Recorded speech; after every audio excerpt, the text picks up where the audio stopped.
Y'all hear this music, right?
So many layers of picture in picture.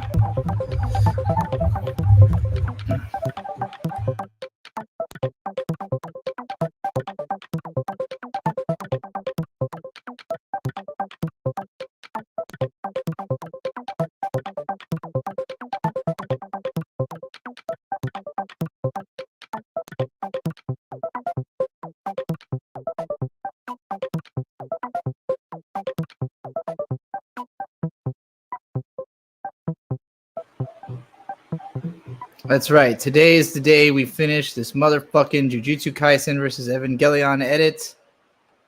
And I'll also edit some other stuff too, because it shouldn't take that long.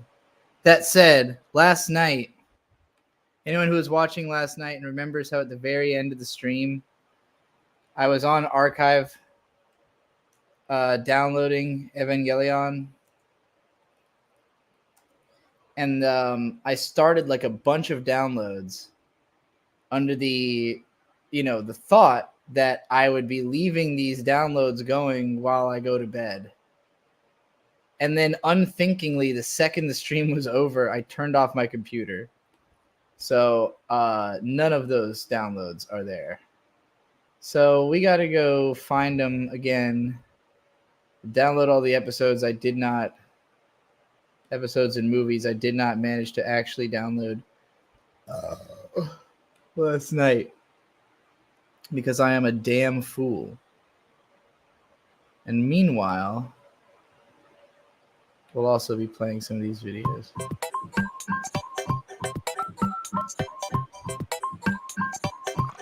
Oh wait, this is still open. Right.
So I don't think I need like I don't think I need every episode of Evangelion.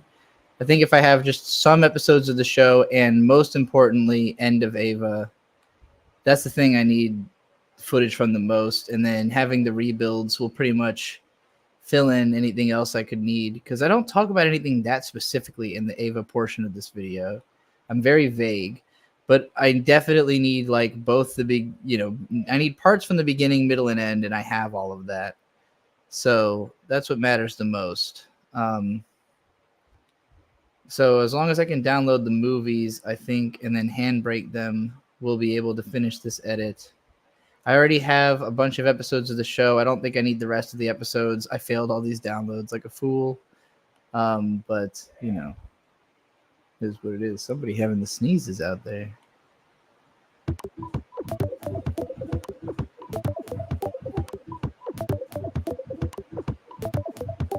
Summer's going to be your first time watching Evangelion? Wow. It's not terribly long. You can always just knock it out in a day if you really feel like it.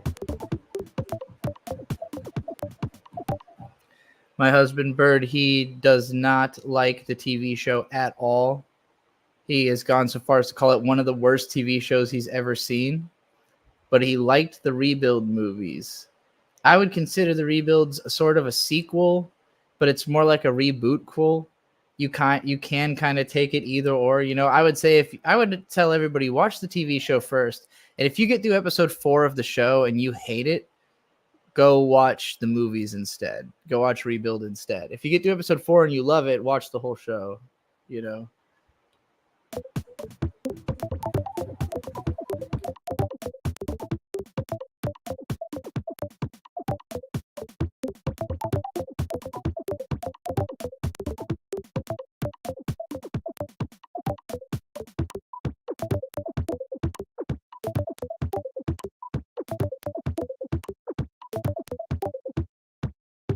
Landon, why did you promise somebody to watch Migi Togali? I've never heard anything good about that.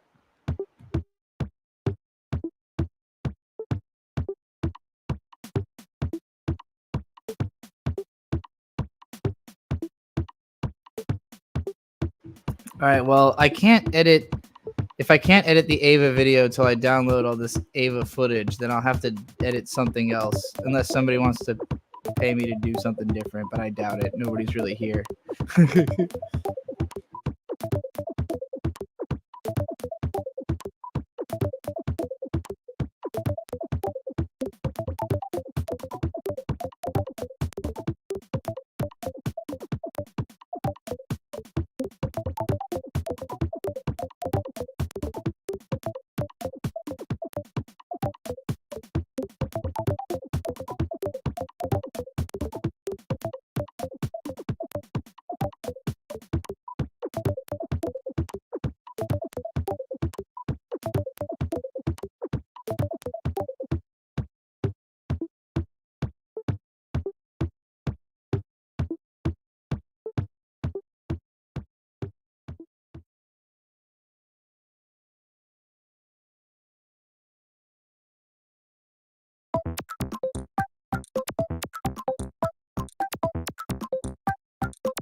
Landon said we take turns recommending shows, and whoever drops first loses. Are they supposed to be shows that either of you think are good, though?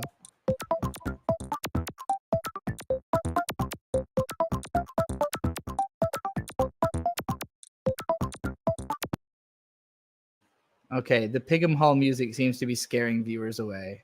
People do not seem to be wanting to hear all the bleep bloops. Go check out pighamhall.net if you liked that, though. Let's try something else. Something else for our editing background music. Want to watch this girl get hype about? No, it's just not even on the Metroid part yet. Everybody's reacting to the Nintendo Direct. I already did it hours ago.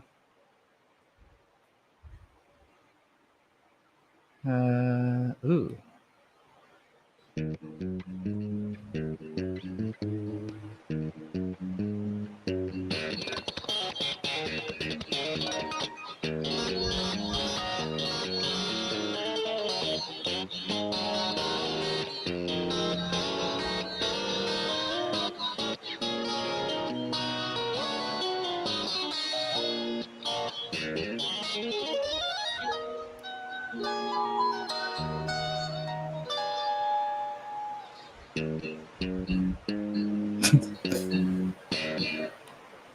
Okay, that was a bit of a meme.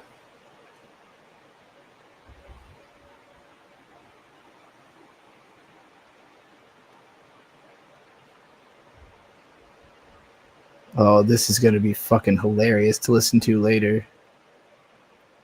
Well, I guess we're doing editing. We don't really need to be listening to something else, right? Let's see. Can I make this window smaller so that it's not, so I can read chat? I can't. DaVinci Resolve does not get smaller. So whatever. I'll just have to bounce back and forth. All right, so this is a stream where I did a video about System of a Down's album, Steal This Album. I want to cut that into like a video. I stole this album. Okay, that's definitely where it starts.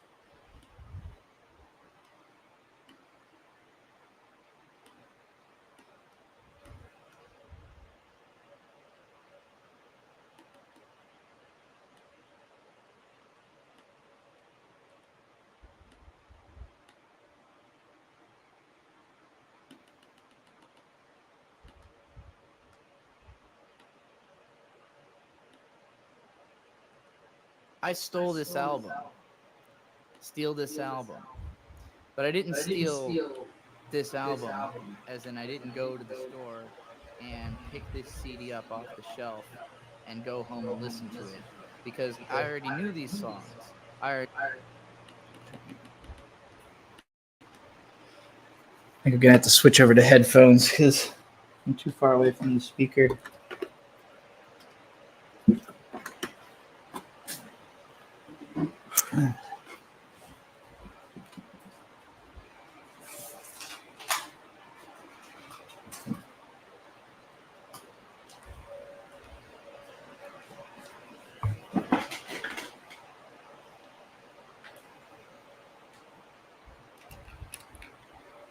Headphone time.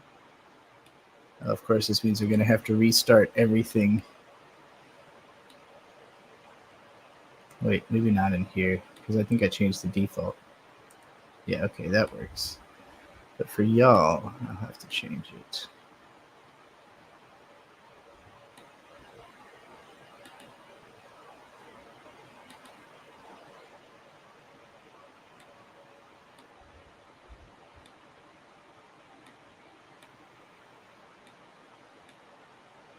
There we go. That should have fixed that. Are we making albums with stolen albums? No. This is that video I recorded the other day in the Artism Fit. And now I'm going to edit it. I stole this album. Steal this album.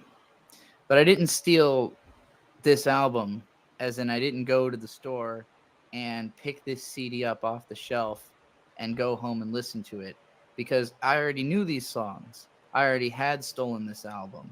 Well, not me. My mom. My mom stole the album. She stole it through, I believe, not Napster, not LimeWire. It was another one, Morpheus. Another one of the trading sites where you could download random files. You never really knew what you were getting. You just saw the name of a file in a list. Basically, it was just a place where people upload stuff. You search for a file name and you download that file. So you would go on to Morpheus and do something like type System of a Down, and everything that came up that had System of a Down in the name, you just downloaded that, hoping it was actually a System of a Down song. Now, my mom, being a gigantic fan of System of a Down, of course, immediately downloaded everything. So I had the System of a Down, of course.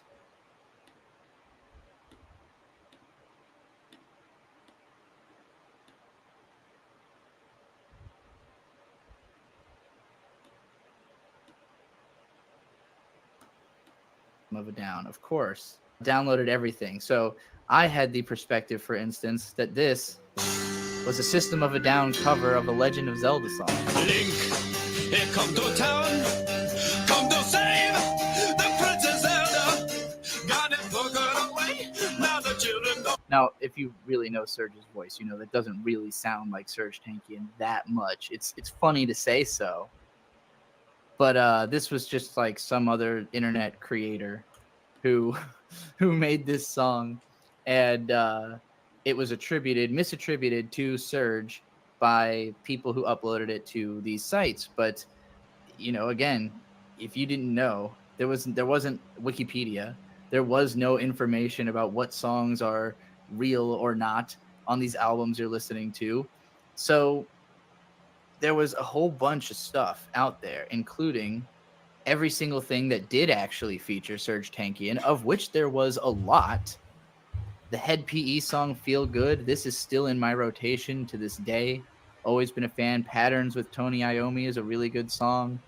Basically, the year 2000, 2001, the members of System of a Down really got out there, really teamed up with everybody. Look at this. The Where the Streets Have No Name that has Flea, Tom Morello, Maynard James Keenan. I don't know these other guys. I'm sure they're equally important. Rage Against the Machine's drummer and I don't know this dude. Best known for playing the bulk of, I guess he's just drummer and Rage Against the Machine's drummer and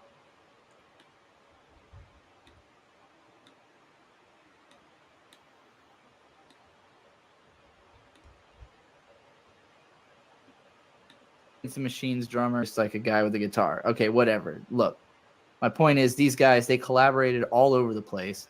This doesn't even include the Shame cover with Wu-Tang, which I think is attributed to the whole band being featured. I also didn't mention in this video, there's like a cover of Metro. I don't even remember who that original song's by, but the cover was on like the Dracula 2000 soundtrack. System of a Down just had songs on like every random soundtrack in the year 2000. Because I think they probably just performed the instrumental on that. So all of this was like labeled as System of a Down songs.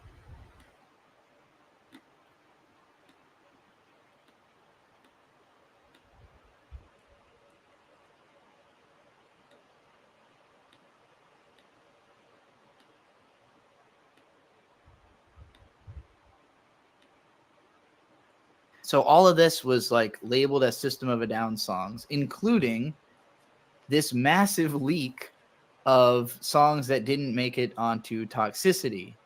And this is where I think the history of this album really gets interesting and is kind of underspoken, because historically, up until the internet age, if you wanted people to hear your music en masse, you had to like go through a publisher who was going to be able to, print your music en masse.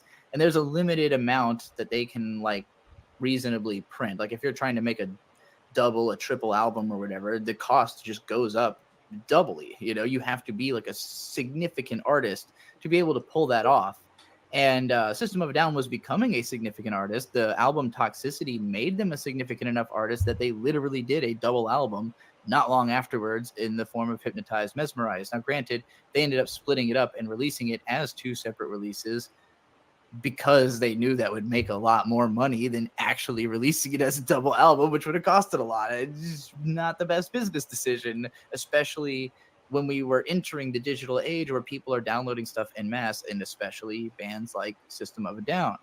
So they had created, like most bands had, a lot of basically finished songs that never saw the light of day. Because typically when you're making an album, you don't just put the first 12 songs you come up with on the album. You make like a whole lot of them, and then you figure out what the album is from that, unless you're doing something like really conceptual. But you know, in the case of Toxicity by System of a Down, they had basically just mass created a whole shitload of songs and then kind of picked all the ones that sounded alike enough to make an album out of, and that's the album. And meanwhile, there's tons of these B-sides, things that they stuck on singles, you know, where they would release, for instance, the song Virginity, I think was a single on, was the B-side on, or no, Johnny was the B-side on Sugar. I guess Virginity was one of the random just like extra songs that was floating around out there. And I don't even think that one made it onto this album. So I don't know where that one was even officially released. There's just tons of these extra songs that were out there. And when I was growing up, my mom, being this huge System of a Down fan, you know, she had the self-titled, she had Toxicity. These are the only 2 albums the band had released. That's less than 2 hours of music. But through downloading all of this extra shit that was out there and burning that onto CDs, we had like 5 System of a Down albums that we listened to in equal rotation all the time in the car. So to me, System of a Down was as much defined by all of these other songs as they were by the stuff that was on their albums. And if you've listened to Steal This Album, you know that part of why these songs wouldn't have made it onto Toxicity is that they are just so much more different from one another. Like each song is kind of totally its own thing. Some of them don't really sound like any other System of a Down song that existed up to that point. Some of them sound more like one another than they do like anything from the previous albums. But the whole thing just gives, I mean, ADD is the perfect summary of it. To Auxilium, who asked if I've watched any good slop lately. In my stream earlier, I watched the first episode of the Ladyboy, the femboy isekai show, the I Became the Seventh Prince or whatever. That was the very definition of the phrase good slop, I think. It's an ADD album. It's an album where every single song is jumpy and fun and different. And it's basically a lot of stuff that just seemed like it was too lighthearted to fit on what ended up being a very dark political album. You know, this is like the wacky little fun ideas that they had, the mindless self-indulgence of it all, you know, and they have been friends with that band historically, you know, put into kind of the same category of them as like ADHD, early internet core, you know, Morpheus core bands, like basically bands who are better known for the fact that people were downloading their music in high school than they are for having sold incredibly well before that point, you know.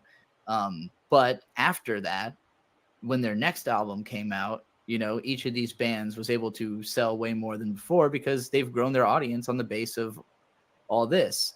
And at the time, you know, bands were taking lots of different directions with this, where you had Metallica straight up suing Napster, and like everyone hated that. Everybody clowned on them for it because it was kind of anti-consumer, you know. And System of a Down, like, they were not happy that their album got leaked and that a whole bunch of incomplete songs got released onto the internet that they didn't want people to hear in that state. You know, they wanted people to hear the finished songs. So they put together this album, but I think that calling it Steal This Album is the most important part of this to me. That they acknowledged, like, we know that you're going to steal this. Just do it. Just go ahead. You know, like, we're putting it right on the title. Like, it's a level of like self-parody of the idea that, like, you know, we know you've already heard these songs, but hey, if you really like it, if you really want to hear what we were going for, like what these sound like finished, you know, you can pay for this album or you could steal it, whatever, you know. Of course, my mom owns multiple copies of this album. You know, my mom owns every edition of every System of a Down album. She has purchased every piece of merchandise. She's got the signed copy of Serge's new book. You know, like, the fans have kept this band rich for a long time because they did things like this. Because instead of telling the fans, fuck you for downloading our music, they finished the songs and said, hey, go ahead, steal them. You know, we know you've heard them already. But what doesn't get talked about enough, I think, is just how different these songs actually were. Because a lot of them, some of them were pretty much the same. Like Chicken Stew, it didn't have the walk into the refrigerator, doors closed, lights are out, butter's getting hard. I think that's like the only real difference, is that that part was not in there. Maybe it's like structurally changed around a little bit. I think Inner Vision was mostly the same. It's hard for me to exactly remember. I was thinking Life in a Bubble Jungle at the moment, and that's why that happened in my brain. The one that I remember being the most different, New Guns and Theta Waves. Both of these had totally different hooks. And I'm trying to remember how each one goes, because this was the one I think that the original hook went like, I provide you with face to... I provide you with faith, defy you, your soul define you. Provide you with face to... Provide you with face. Like, stick in your face, stick in your face, stick in your face, stick in your face, stick in your fuck, yo, shit, bitch, break, yo, clear it in your, heal it in your, heal it in your face, clear it in your fuck, shit, up, bitch, break, yo, gun in your face, gun in your face, gun in your face, gun in your... Look, went like, I provide you with faith, defy you, your soul define you to love. Oh, I provide you with your faith, I divide you with your soul, I defy you into love. Something like that.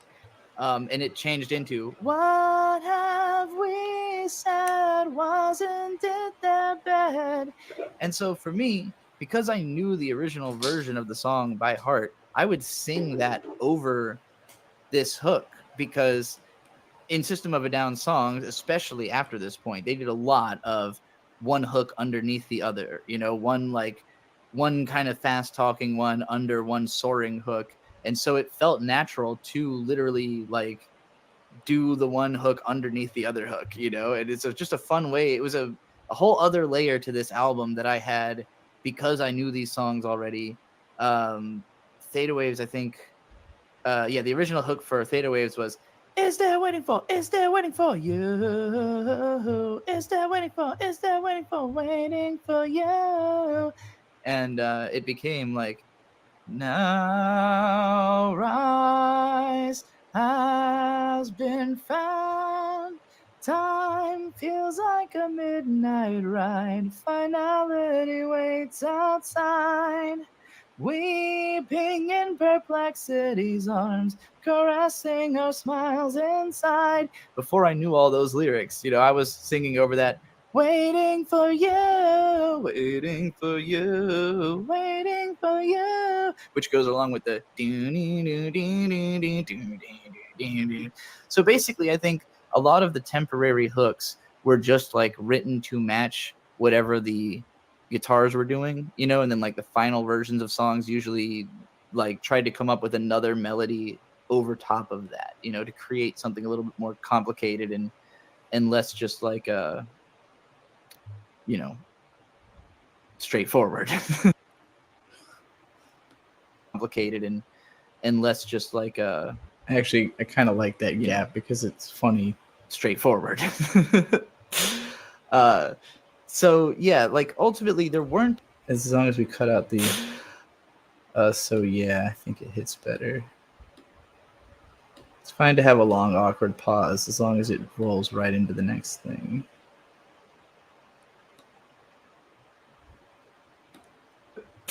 like ultimately there weren't as many songs on this as there had been released, you know, and like for me, all of this extra stuff, all the stuff that I was showing in like Surge's extended discography, like all of this was just intermingled with that stuff.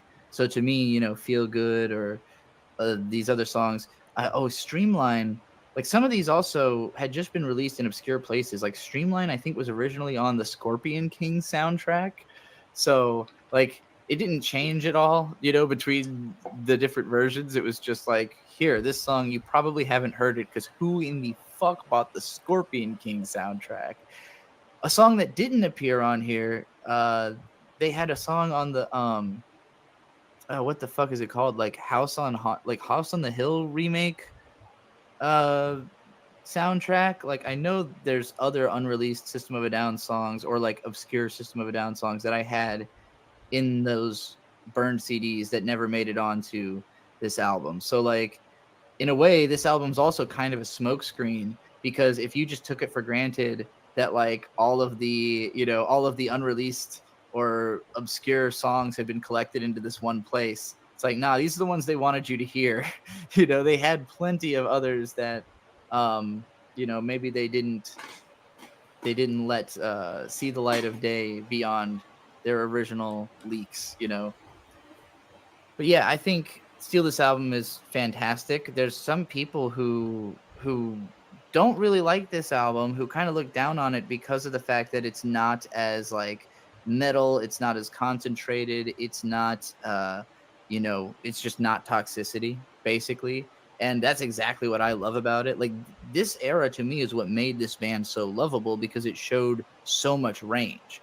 That we had the hard political stuff, but then we also had the humanizing songs that are talking about like the effects that advertising's had on you, or that literal ADD has on you. And like there's also lots of political songs in there, and I don't think it's ever like off message or off personality for the band. It, if anything, enriches the personality of the band to such an extent that it made Hypnotize and Mesmerize possible. And some people also don't like those albums. I love Hypnotize. Mesmerize is maybe my least favorite System of a Down album, but it still has some amazing tracks on it.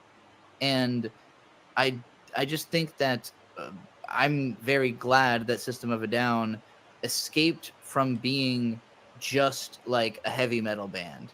And maybe that complicated their kind of reputation in a way because, they originally were like just playing like hard ass music. And I mean, there was still a lot of artsy edge to their first two albums, don't get me wrong. But like it all was in that kind of kind of vibe. And then this album, you've got like Streamline or Ego Brain, these songs that have all pop songs, like the straight up pop songs. I mean, what's that one? I know how I feel when I'm around you. Like that is not in any way a metal song. It is just flat out a pop song, but it's beautifully done. It feels like System of a Down. It is totally in line with their songwriting, structural style, and everything. Like to me as a kid, it didn't seem like a different band. It seemed like I just was getting more. I didn't even like that song as a kid. I thought it's kind of boring and lame, but like it still added something. And my parents liked the song, like it was a song for people in complicated relationships who are, who use System of a Down as their method of navigating life in general. So, yeah, I agree. As Sarah said, it's maybe my favorite System of a Down release, just so nutty and weird and showcases everything that they can do. I feel pretty much the same way. It's like Hypnotize is my favorite like conceptual album of theirs, where it feels like the whole thing leads into each other really well and it's got this very particular tone. But yeah, I don't think you could have even gotten to that without this like tremendously expanding our understanding of what this band could be, what they had in them to do. And I think it's good stuff. These songs are all super memorable, super catchy. This is closer to the structure of albums that I make, where I always try to just make every song a single. I'm like, why wouldn't I just try to make every single song something everybody's going to love, And that's exactly how this album feels. It's like they're all hits, they're all bangers. It's just a collection of like displaced pop songs that happen to be made by people who like metal music and have freaky voices, and also like a heavy influence of Armenian traditional folk music. Nothing else sounds like System of a Down, and I think this album characterizes that fact better than anything else. It also, not long after this is kind of where we started getting stuff like Serart and all the weirder collaborative stuff that these guys would branch out and start doing, before the end of the band, and they all just totally went in their own separate directions. But it's never been a surprise that they could do so many different things after hearing this, after hearing the leaks even before this, which were even broader. You had even more range because you had songs that you know, a bunch of rap. I heavily associate System of a Down with hip hop in a way that would not come through on any of their albums at all. But because they did Shame with Wu-Tang and they did Feel Good with Head PE, like, you know, those are two hip hop songs I've had in my head since I was a kid. So I'm surprised I didn't mention that also Serj has like gone on to feature very famously in like a Tech Nine song, and you know, independently of System of a Down, he has still been heavily associated. And like Shavo is just friends with nothing but hip hop guys. He did a whole album with the RZA from the Wu-Tang Clan. hip hop songs I've had. If you enjoyed this video, consider subscribing to this channel or checking out my other channels. Everything's in the link tree. My link tree leads you everywhere. I've branched out so many places through the internet over the years, and I collected it all in one tree. The link tree is the one piece.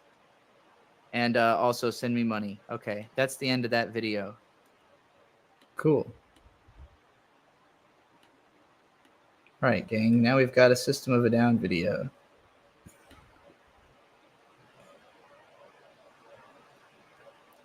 Let's hope that rendering this while I'm streaming doesn't crash my computer.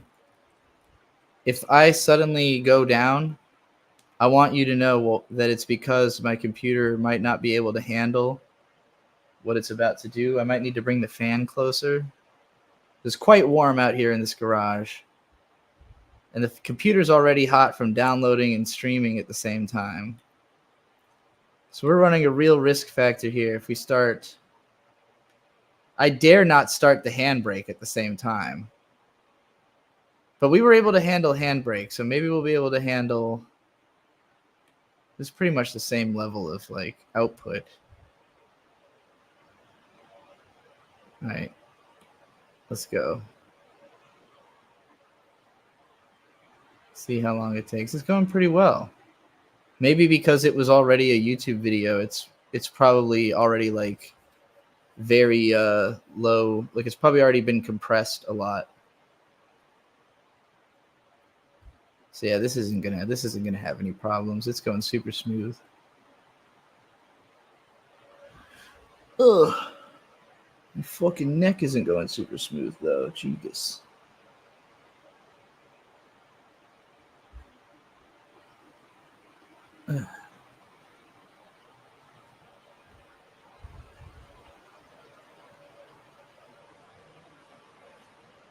I tried to be Burf-Durf, it just wasn't worth Durf. I don't be Lurf-Durf, Murf-Durf.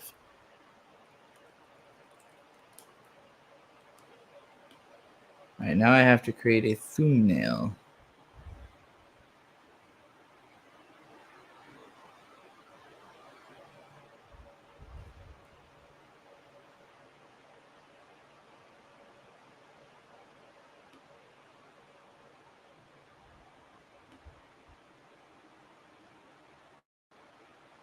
What the fuck?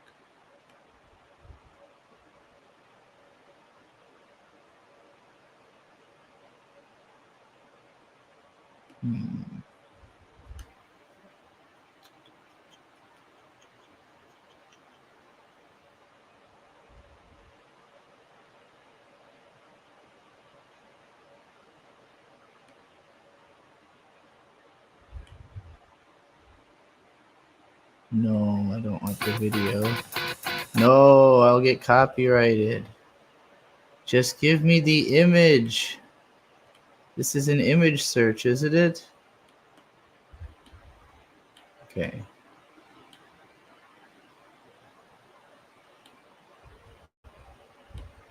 Okay. We'll open up Krita after this render is done because I don't want to risk too many programs open at once. Hey, June with $1 says, who was Dig Star Bro? Who was Digibro? Copyright means copy it, right?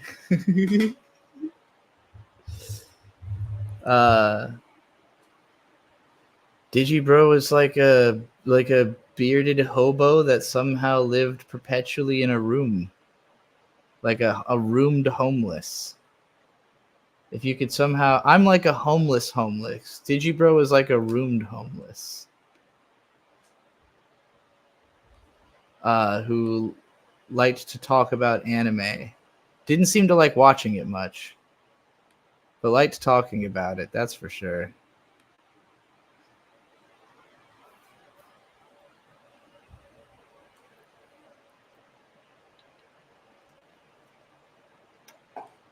Oh god, I've spilled beer upon my new shirt.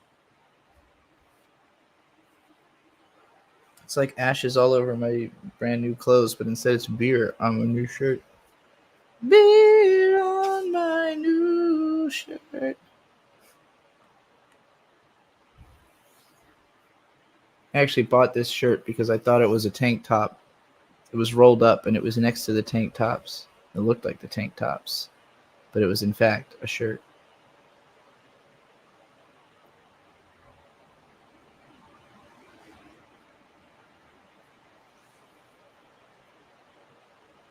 Chixie, you had me over for Ghostic 4 years ago. You left your room, liar. Because Digibro was already dead by then.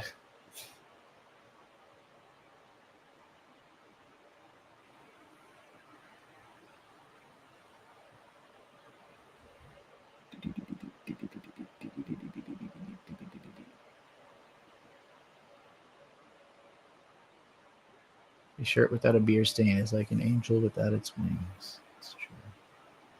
Dead G-Bro.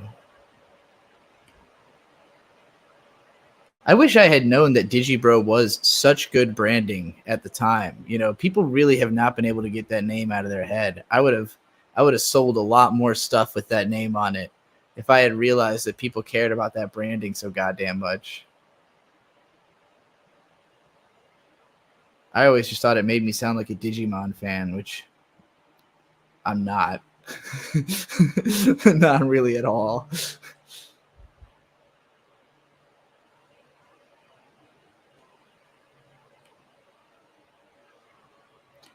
Alrighty.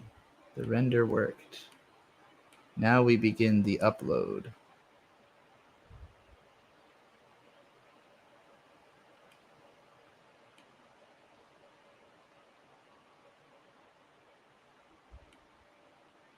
think I'm going to do some karaoke here in a minute. I've got the garage all to myself today. Yesterday, if anybody saw my early morning stream yesterday, I was like, you know, I'll probably do a quick garage stream before I do my desk stream later in the day. I had said that. And then I went into the garage, and my mom was out here in the garage smoking weed all damn day. Morning to night, she was out here smoking weed in the garage. And I know why. Because she had to work the polls today, and she's been dreading it. Because it's the GOP primary. So not only is nobody going to be there, but she also doesn't give a shit.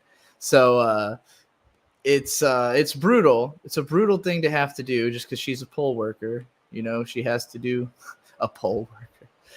You know, the worst kind of poll worker, the political poll worker. She had to go work the polls.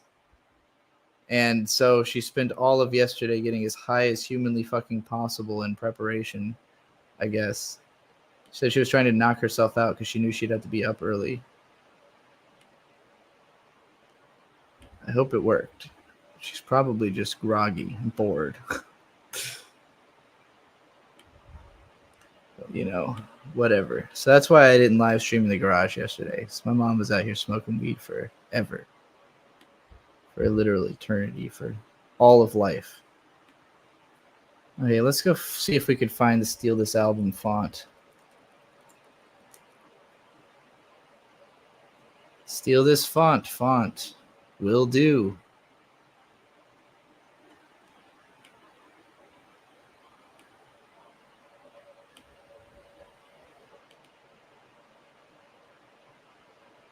Love the tacit permission from the title. Oh, why is there so much? Okay, I guess this is the one I need, right? Yeah. The quick brown fox jumps over the lazy dog.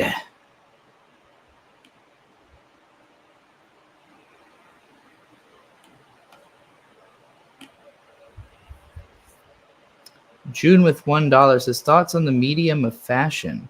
You know, I love I love street fashion and like low fashion, like just wearing cute outfits, you know, like normal day-to-day fashion. High fashion where it like transpires into being an art form doesn't mean much to me. Like I could see a dress and be like, that looks cool, you know, but like the actual language of fashion is way out of my depth. And I know that because of you know, I started watching YouTube videos about fashion to see if I would be able to take an interest. And the closest I got is this guy Bliss Foster, very good YouTuber, very very good YouTuber. Um very good at analyzing fashion and looks, always wearing some kind of cool look in the videos also. Um so like I know the tools of like here's where you need to go to look into it. Like this person will show you the way. Everything you need to know about fashion, the tools are here. It's beyond me. It's too much. Most of it I look at and I just think, nah, you know. Again, I really like practical fashion. Like I consider my ultimately Pokemon trainer chic. This is like this is my fashion sense. Is like what could I go on an adventure in? You know, like what could I look cute, but I also look like I'm ready for the mountains. You know, like that's my favorite type of fashion. Pokemon trainer chic. This is not really great if I take that out of there. Just Pokemon trainer. Yeah, like white. I would say my whole wardrobe couches heavily from this aesthetic. Just short shorts, tank top, you know, like ready to go. Cute but ready to go, you know? All of this. Very good. Yeah, this is my aesthetic.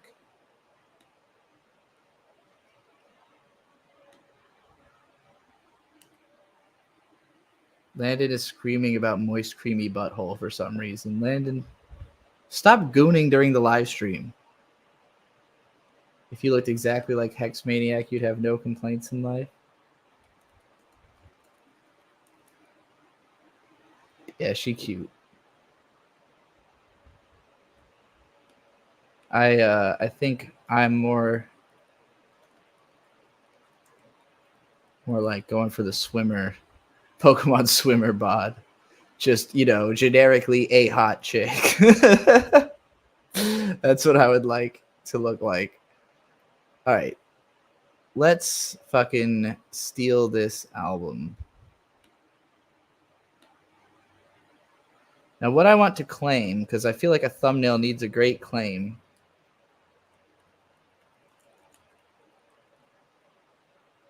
is that it predicted the streaming era. That's what I'm going to put on my title, is that this album or on my thumbnail rather.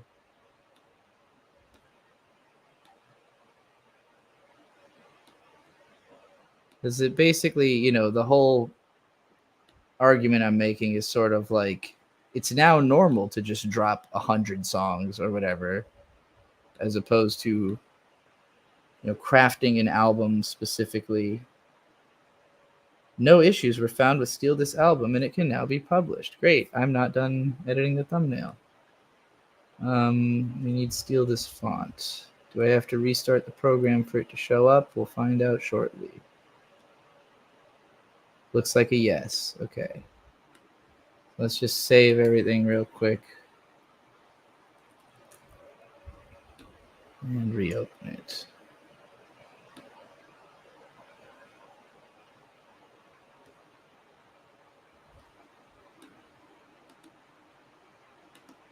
Krita's kind of like Photoshop, but free.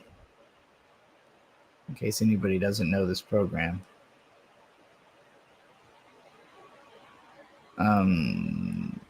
Wait, it was called Steal This Font, right? There we go. Steal This Font. Oh, it's much smaller than other fonts. Cool.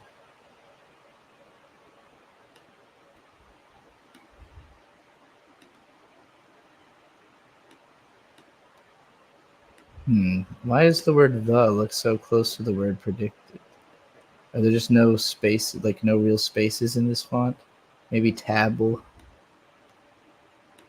put it too far out. Let's try 5 independent spaces. That's as far as 5 spaces got me. 13 spaces, maybe? I don't think it's reading the extra spaces. No, it's not. Fuck, I hate that. Why is it like that? Okay. Um,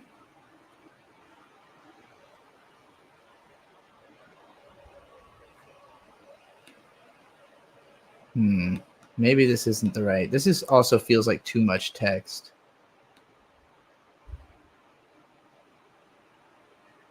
Let's just kill that. What should I put as text? Does this thumbnail need... I'm sure it needs more text than just the album title. But predicted the streaming era is too wordy.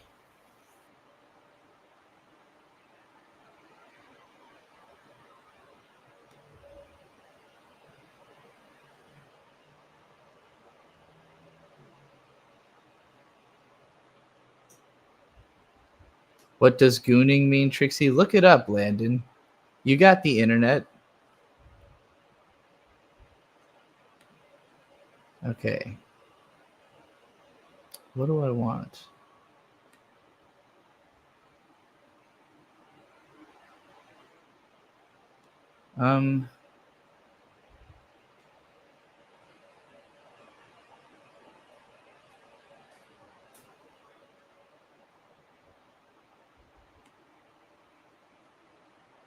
How about just why Steal This Album was ahead of its time, maybe?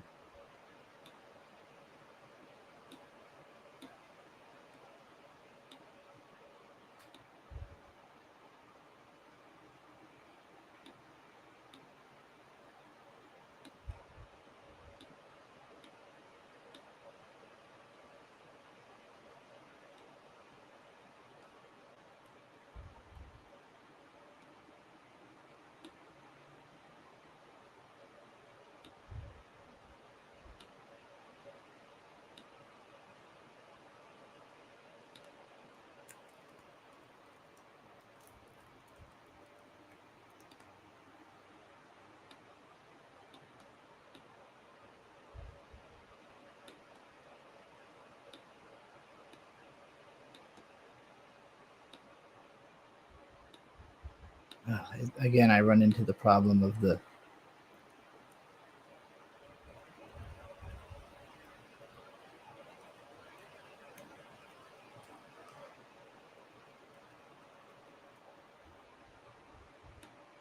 See how this looks.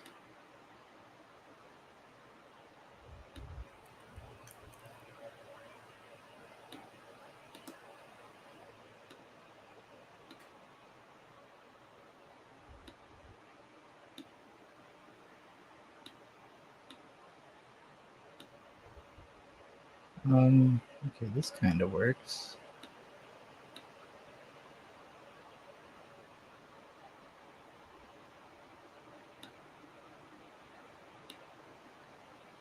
I still really hate how... Why did the tabs come out?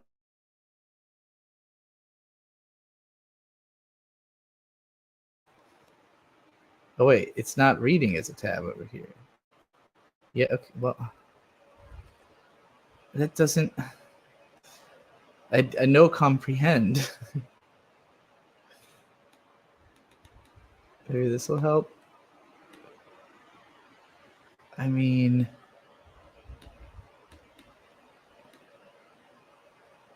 That's just pushing the letters closer, but not the space between the letters.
here.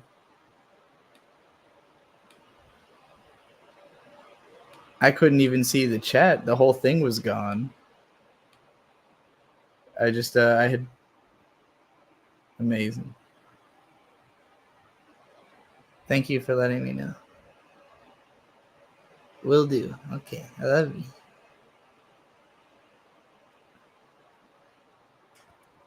Yeah, Bird had just texted me, and I responded, and then he was like, "Is your stream supposed to be just a blue screen?" And I was like, "What?" No, it just said I had no internet. Like when I clicked back, it said maybe you've got no internet.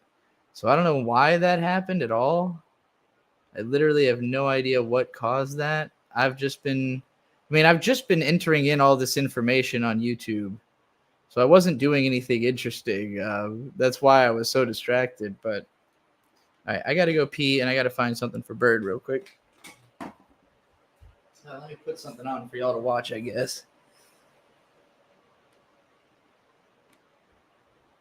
I don't want to watch that again. We just did.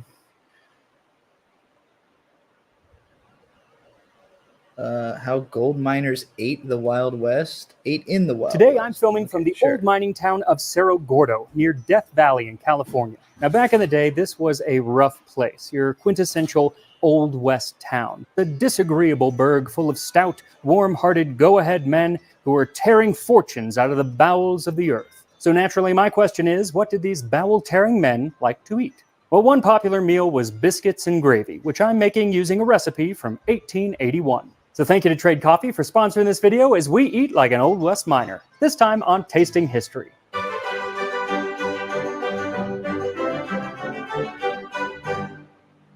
Now back in the late 19th and early 20th century, this was a thriving community with a number of saloons, restaurants, dance halls, hotels, and other businesses, all catering to the needs of the miners who were extracting silver and lead in the surrounding mountains. Now, whether they were coming into town to eat or if they were staying out by the mounds and making themselves a good meal, they relied basically on the 3 B's: beans, bacon, and biscuits. And last week I made the beans and bacon, so this week I'm making the biscuits. Now sometimes they would use sourdough to make biscuits, but very popular at the time was a combination of cream of tartar and saleratus. Saleratus being a salty form of baking soda. Now at that time there were not a lot of cookbooks coming out of the American West, but I actually think I found kind of the perfect one for this, because this mining town was said to have basically built Los Angeles. And so I'm going to be working from Los Angeles Cookery from 1881.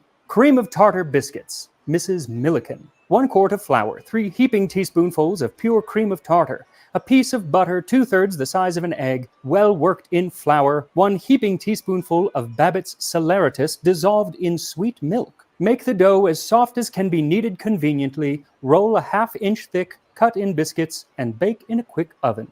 Now there's nothing in this recipe that they wouldn't have possibly had access to, but milk would have definitely been a prized commodity, and if they were up in the hills, they probably wouldn't have had fresh milk.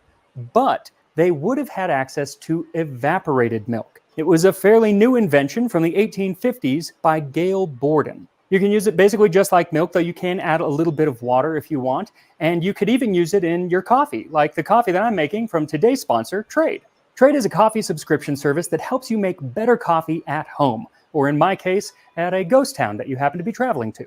Essentially, you tell Trade what you like in a coffee, how often you drink it, and how you drink it, and they will line you up a feed from 55 local roasters with over 450 different roasts. And that coffee is delivered to your door within just a couple of days of being roasted. And they have roasts that are perfect for any way that you take your coffee, whether it's French press, traditional drip, cold brew, or, like me, making cowboy coffee today. You just heat a quart of water in a pot until it's just warm, then you add about a 1/4 cup of coffee to that pot and let it slowly come to a boil. Boil it for about 4 minutes, then take it off the heat and pour a little cold water around the sides. That's going to force the hot grounds to the bottom of the pot. Then she's ready to go. Unfortunately, I broke my Trade mug on the bumpy road up here, but while I wait for a new one, this tin cup did the trick. And right now, Trade is offering 30% off of your first month when you use my link in the description, drinktrade.com/MaxMiller. That is 30% off of your first month. Then you will have coffee to make while you make your biscuits and gravy, for which you will need 2 cups or 240 grams of flour, 1.5 heaping teaspoons of cream of tartar, a half teaspoon of salt, 4 tablespoons of butter, a heaping half teaspoon of baking soda, about 3/4 of a cup or 175 milliliters of milk, either regular milk or evaporated milk, and that is it. And you'll notice that I cut all the ingredients in half because I don't need to make that many biscuits right now.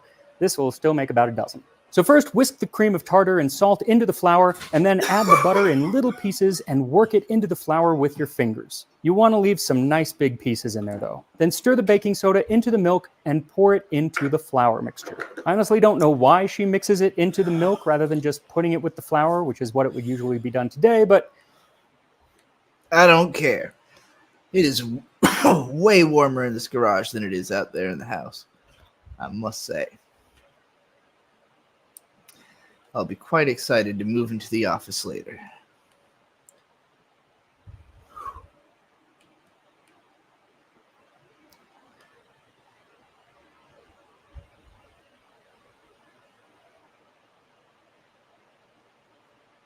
Is he talking about Cerro Gordo?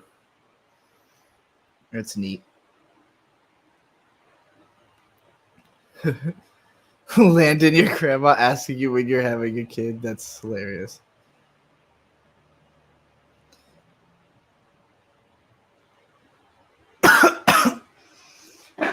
Landon having a baby with a bottle of moonshine.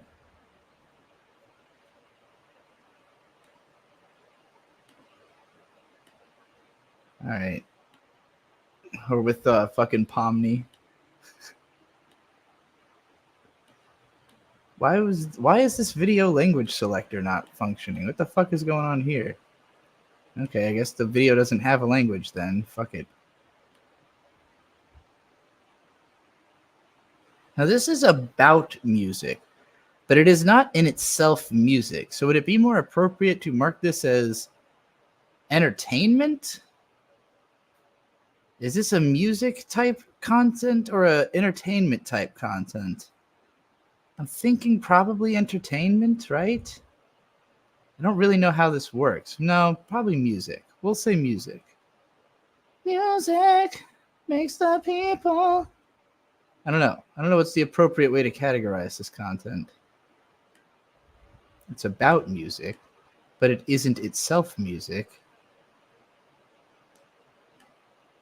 Let's see. Where do we want mid-rolls? Probably fairly early. This is going to hit outside of my audience, maybe. If it hits, it'll hit outside of my audience.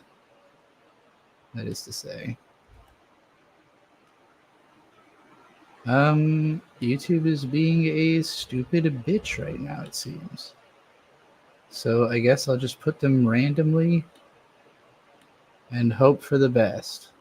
A lot of the temporary hooks Oh, now you want to were just play me here, though. you had to like go through a publisher who was going to be able to, print till the end. This is where I think the history of this album really gets interesting and is kind of That's where the bad rate I needs think to it talked about enough, I think, is just how different these songs actually were. So much range that we had the Horrible ADD is the person's favorite System of a Down album, but it still has some amazing tracks on it. Right. Ads. Rat mags try and use my black ass so advertisers can give them more cash for ads, fuckers. I don't know what you take me as. I understand the intelligence that Jay-Z has. I'm from rags to riches, bitches. I ain't dumb. I got 99 problems, but a bitch ain't one. An issue was found in I Stole This Album. What's the issue? Limited ads. Request review. How dare you say that this album is limited ads?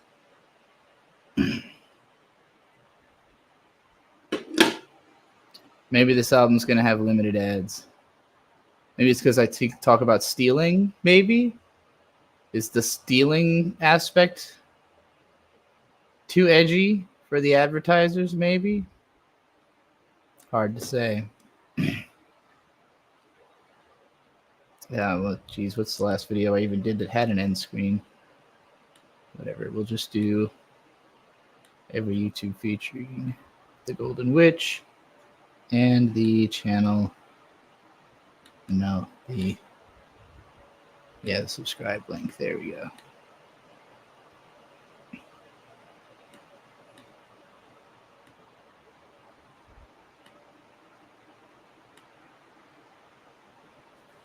Okay, so this video now can go live, but it does have limited ad suitability. I don't know if that's going to be fixed though. I don't know if I'll win my contention over that.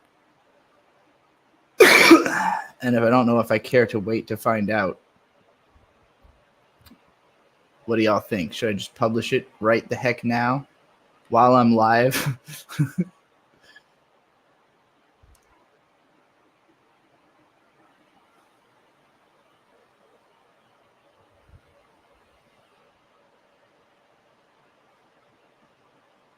Steal from YouTube. Steal from everyone.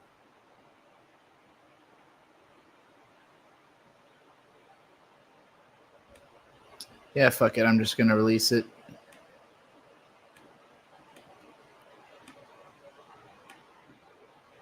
There we go. Now it's a video. I stole this album. Fun. Cute. Good. Okay, probably nobody's going to watch that, but that's fine. Let's go ahead and upload it on Twitter as well.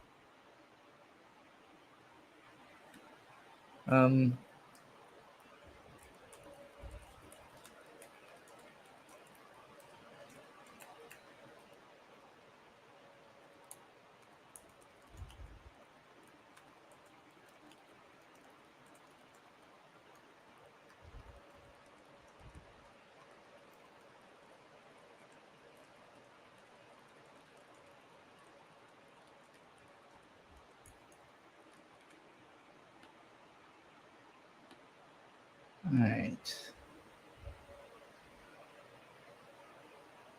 This one was called Just Steal This Album. Okay.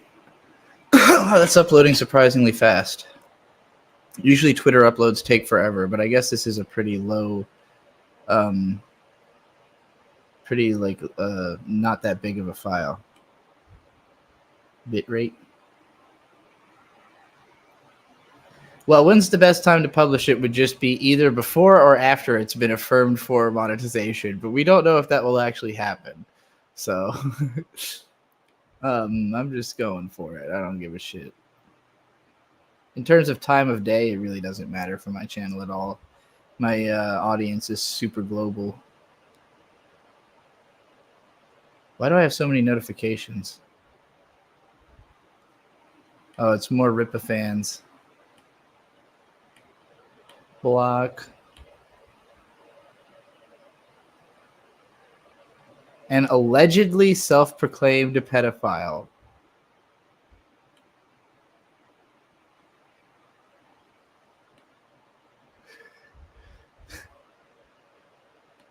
Wait, what was my drafted tweet? What do I have drafted? Yeah, okay, I don't need whatever I drafted.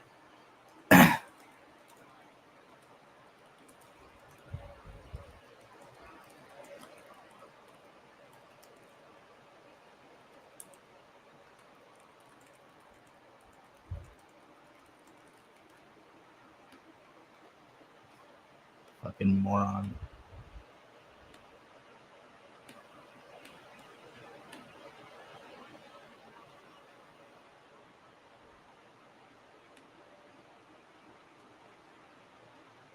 I think you might have turned heel only just now.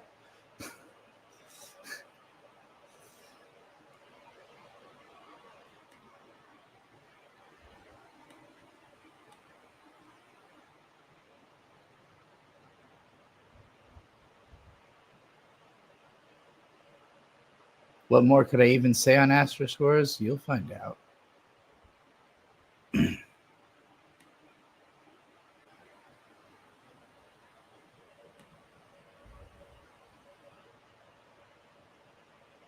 What is this guy talking about?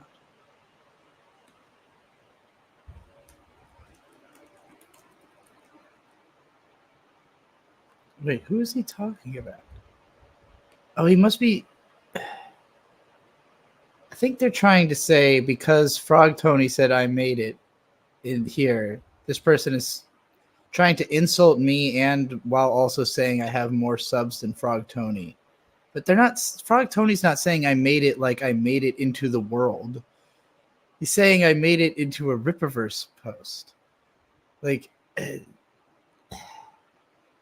where's that meme of the like missing the point? The going over your head. Going over your head meme. Can't tell if this is a bit. What bit? What bit? What's the bit? What would the bit be? If this was a bit, what would the bit be? Why would you be racist against white people if you're white and have a white partner? Self-hatred?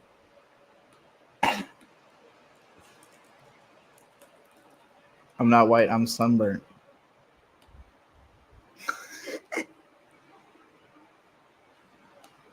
That's my new stance, all right? From now on, I'm not white, I'm sunburnt. Get that going. Y'all think I can't find new ways to be a cringe lord. I will find the newest ways to be the cringiest lord. You have no idea. I'll figure it out. I'll find a new path. I'm neither joking nor serious. I'm a mysterious third thing, yeah.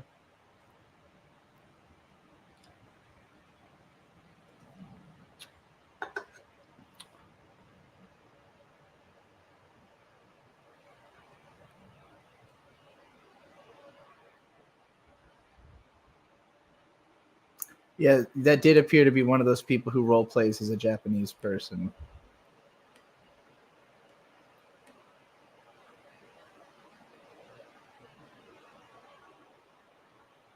Anyway, I think I did this in between streams where I said I'm not a leftist. I am a racist against white people. I am a woman and I hate children. I do not demand equality. I demand subservience. You are way beneath me. Act like it to this fool. People keep trying to point. These Rippa fans don't know who I am, so they see me getting involved in hating Rippa, and they're like, this reveals that the people we're fighting have been leftists all along. And I'm like, I'm not them. First of all, I'm not a leftist. And second of all, I'm not any of those fucking people. Like, you just have new enemies. You don't get to box all of your enemies into having the same ideology and being the same person. People can hate you for many different reasons. In fact, I hate Eric July for many different reasons, not even just for one reason. There's a lot of good reasons to hate him. And I have picked all of them. Every single one of them. Rippa fans have no media literacy. Megalomania post really confuses them, I know. Well, they also have no self-worth. And I haven't gotten into this really until I start breaking down Isom the comic. But Isom, it's very transparent that Isom and the bad guy from the first two comics, I can't remember his fucking name, they're both Eric. Like, they both have the same personality as Eric, but particularly the bad guy does. Like, he says the same type of shit that Eric July says in his streams. And meanwhile, Isom, his whole thing is just that he is a failure. Like, he gave up and retired because he accidentally got somebody killed, and everybody's just telling him what a failure he is all the time. And how he owes it to them to get back into the fold, basically, because he can. Like, I don't know. I definitely think Eric July does not want to be doing almost anything he's doing. He just has to. He's always got such a begrudging attitude towards it all. He's not good at it. He's basically just out of his depth. He's a guy who has been told that, you know, for the sake of his family, for the sake of making money and like making things better for all these people, he's got to do this stuff that he sucks at. And now he's getting made fun of for it. And like deep down, he knows that the critics are right, but he has to, everyone around him is telling them, no, you can't listen to that because you're the chosen one. You're special, Eric, you know? And it's like, He knows he sucks. It reads through in all of his fucking writing. His fans know they suck.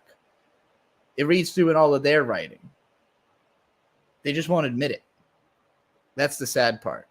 It's okay. It's fine to suck. It's fine. You can just be shitty. Lots of popular stuff is shitty. Most popular stuff is shitty, actually. That's kind of the whole basis of everything Eric talks about is like, oh, these Marvel movies, they're really garbage. He's like, yeah, but your content is also worse. And that's fine. You can all make bad content. We can all make bad content together, you know? Most of you wouldn't know good content if you saw it. You think Eric July has seen a good movie? He knows that all the movies he watches are bad. Does he know what a good movie is? Darren. Yeah, that's what I thought it might be. The bad guy's name. Darren. I wasn't sure if I was tricking myself because I was just talking about System of a Down, where the guitarist is Darren. But yeah, Darren is also the bad guy from Isom. June with $2 says, purpose of a medium of your choice, a la anime video. Like, what is the purpose of an anime video or the purpose of any other medium? This is a very odd thing you're asking me for, June. You're asking me to pick a medium and then describe its purpose. I mean, you picked anime vid, so that seems like what you're interested in what is the purpose of an anime vid. We'll go with that. For me, it's changing the conversation. The main core, and this is part of why my content has changed so much over the years, is that the conversation did change. You mean like another one? Like something other than an anime vid? Okay.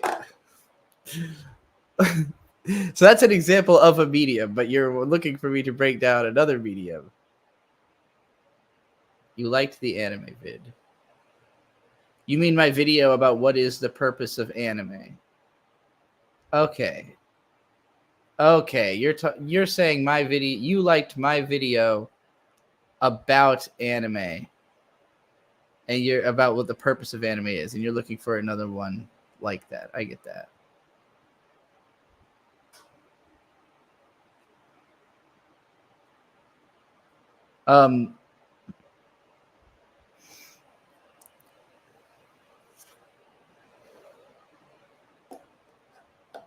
I feel like, well, the point of any medium really is like just creating some form of engagement, right? Like having some kind of effect on people. Whatever. I think the best way to create something is to go into it with the mentality that you're trying to create a specific effect. Well, no matter what it is, all artistic medium. Music can have a bunch of different effects. Anime, anything, they can all have a bunch of different effects. So it's hard to boil it down to like one specific purpose. You know, with my purpose of anime video, it was not so much that I was trying to say this is what all anime's purpose is, so much as like, what is it about anime that makes it so unique from everything else? Like, why would you bother with this thing when there's so much other stuff that's kind of the same already? You know, when you get into older mediums, music's been around forever. It's just like a natural product of the fact that like we make noise out of ourselves, you know? So, you know, music and language to me are like hand in hand. They're practically the same thing. It's just about like the way we look at them more so than what they actually are. But yeah, it's all like a lot of music is trying to make you dance, right? So like if the goal is make people dance, then that's what you're trying to do with the song. If the goal is make people feel a certain set of emotions or have a certain set of reactions, you know, it could do all those kinds of things. You know, you really do have to think about what effect you're trying to have. A lot of the times it's people just trying to have the effect of like, notice me, you know, notice me, notice that the things I care about, notice my attitude. A lot of my work is change your behavior. A lot of my work is me trying to get people to change their behavior. And, you know, in the early days, this came from a place of like, kind of just being upset that a lot of the stuff I like never really got talked about, and that I didn't feel like I'm smart enough to be the one explaining it, like to be the one who has to do all of the work, especially when I was younger. It'd be like, I'm watching these shows that nobody's talking about, and the best I can do is to say, this is really good. This is really good. I wish people would pay attention to it because it's really good, you know? And eventually I got good enough at explaining why something is really good that I could give a little more, you know? So like K-On!, for instance, I consider that my most effective video because of the fact that even though the show had caught on in Japan and it had started to be considered a classic among like hardcore otaku, in the broader English speaking, especially on YouTube, anime fandom, it was still a laughing stock. It was still Gigic's video that people had the most exposure to about K-On!, where he was very dismissive of it. And so for me, when I developed the skills that I felt I could explain K-On! Well enough that I could convince people that it had more to it, as soon as other people started making K-On! Videos, it was like, oh, thank God, you know, like it worked. It it didn't take long, you know, it didn't take long before like every other anime YouTuber that was coming up after me had a video about K-On! And what makes it special. And then we had Sakuga blog, and then we had like just a whole universe of people talking about Kyoto Animation and, you know, revering Naoko Yamada as like this goddess director. And a lot of what she's done since then has kind of surpassed K-On! In those kind of technical realms of like, you know, hey, if you grew up liking K-On!, chances are you're going to like this new stuff even more, you know? So, you know, that's the kind of effectiveness that I'm talking about, that I want my videos to convince people to change the conversation, just like change the way they're talking about stuff.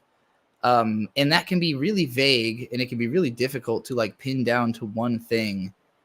You know, in the early days of me talking about anime on YouTube, so few people were that there were a lot of big statements to make. Another hugely effective video I did, stop blaming budget for animation quality.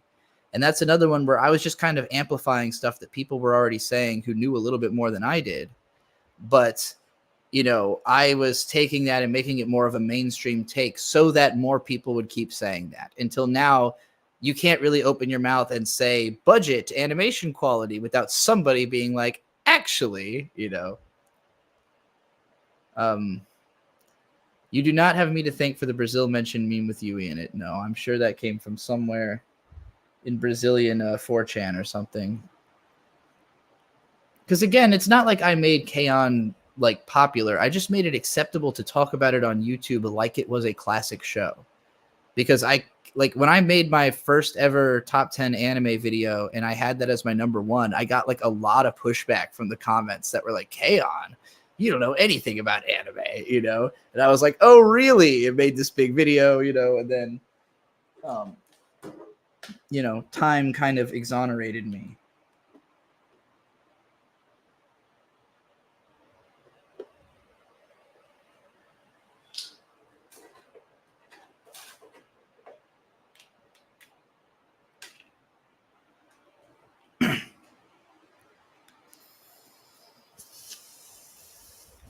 Gary Always with $8 says, Guy Collins Kaizo Trap. I have to assume that's like a song or a video that you want me to watch.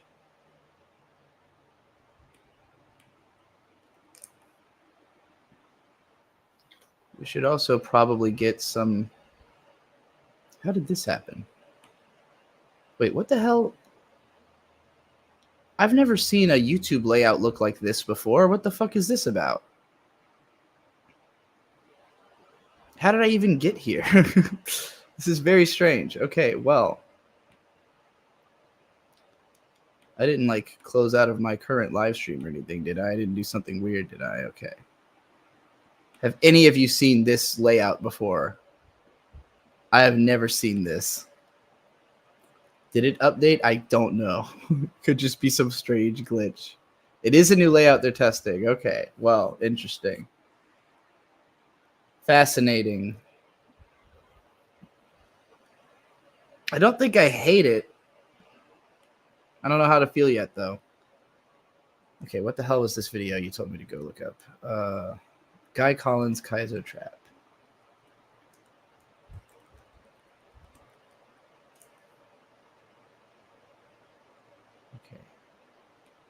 real quick.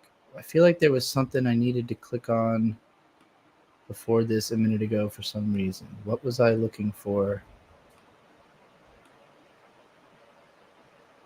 Why am I using light mode on what, YouTube?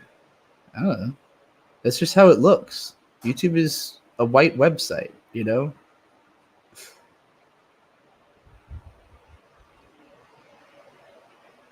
I use dark mode for everything on my phone.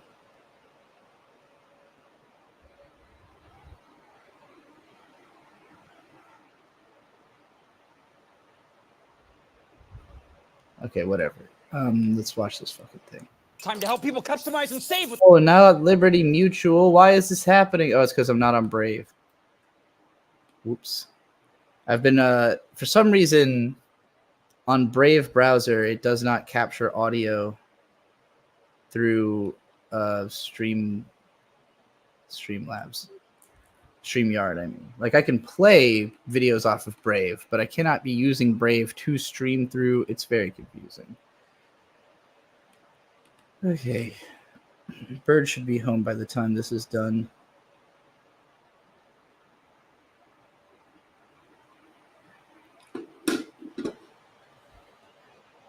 Kaizo trap. That means family, right?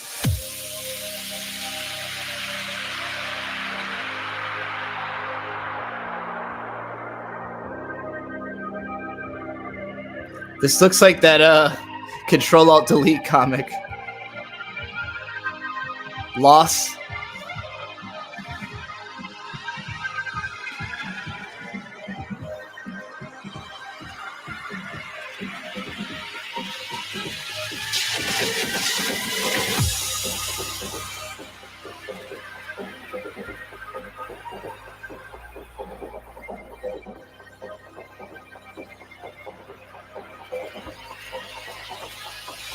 He's in the television.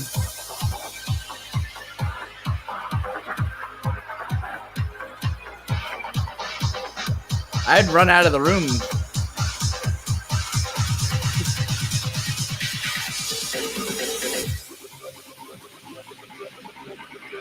Oh shit.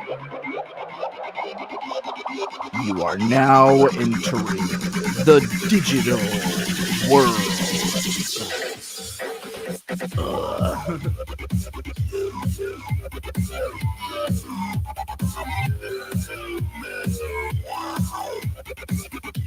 This feels so amazingly 2012.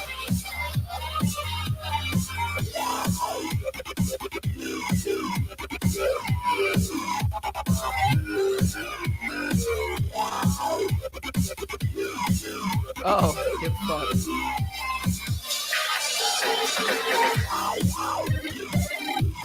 This looks like a game that JonTron would have made fun of. For having like floaty shitty controls and like those level arc, like the little arcs in the level design that make it hard to tell where the fucking platform started in.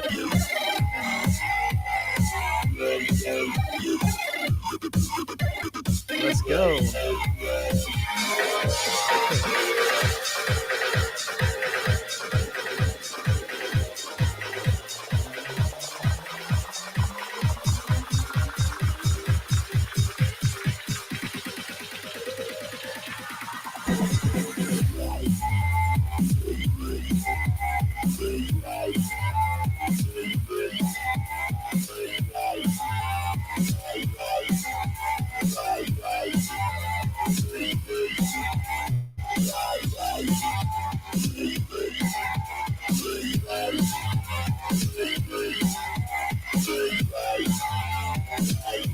There's definitely like something brilliant about the way they animated the like lag, you know, like the control lag.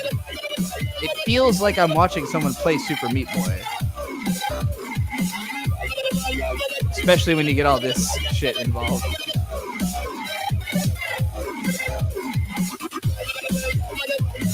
Yeah, this is exactly what it feels like to play Super Meat Boy.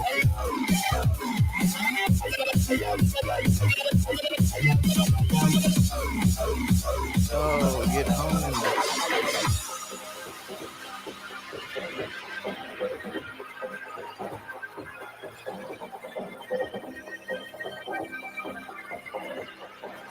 No, you gotta 1cc that shit. Start back from the beginning.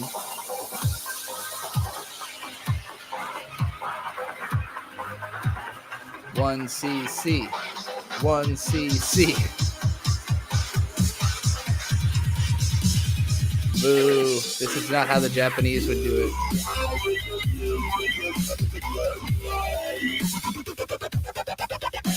Seems like she has to play through all of it again anyways, though, so... Not sure if that's normally how continues work.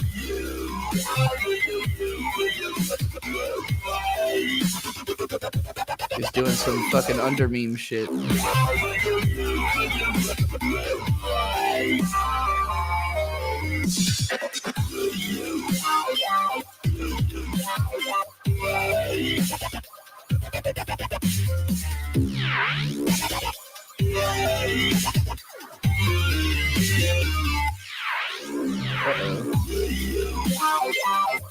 The princess is in another castle, I'm afraid.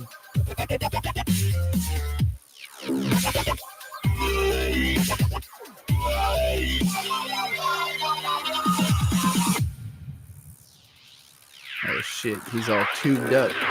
He's been in tube.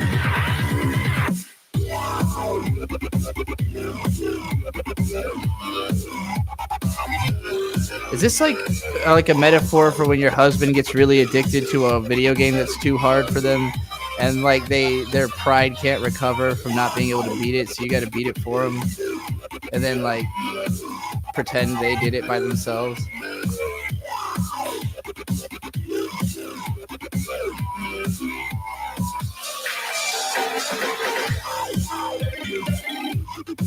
Hello. Hello? Oh, what the hell?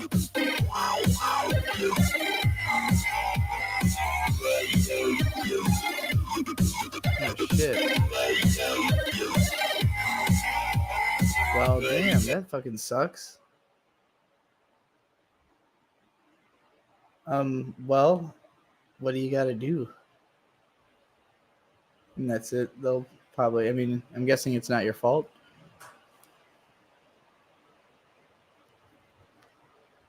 Yeah. Oh, goddamn. Your back bumper? Front bumper? Okay. Well. All right. I love you. That blows. I'm sorry. Bird got in an accident. Someone ran into him, I guess. Pulling out wrong of a gas station. He seems to be okay, but he said his bumper was fucked. That really sucks. Oh, poor guy. Oh, I hope we don't have to fucking replace the bumper.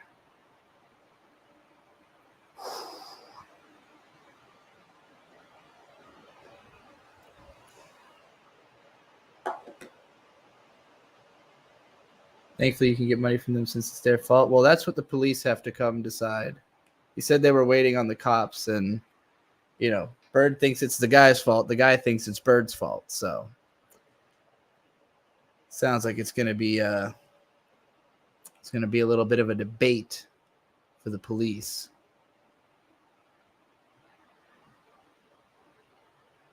Okay, it's not till next weekend that we're going to Too Many Games, but that really sucks. It blows.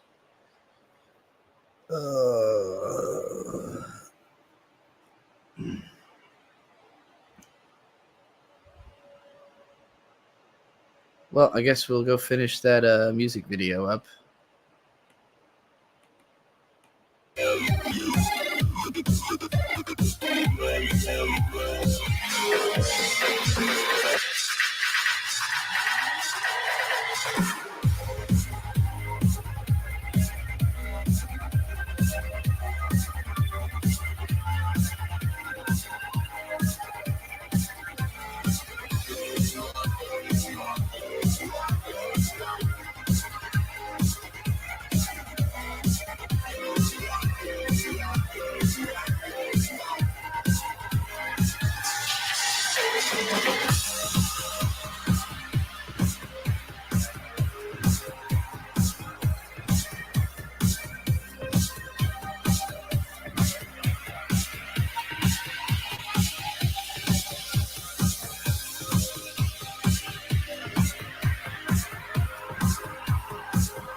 That was cute. 8 years ago, yeah, it felt 2015. This felt like something that somebody would have started working on in like 2010, 2011, maybe 2012. It finished up in 2015 when like we're like right at the back end of this being like stylistically relevant, you know? Because it's like dubstep and Super Meat Boy, you know? Very 2012. Oh, man.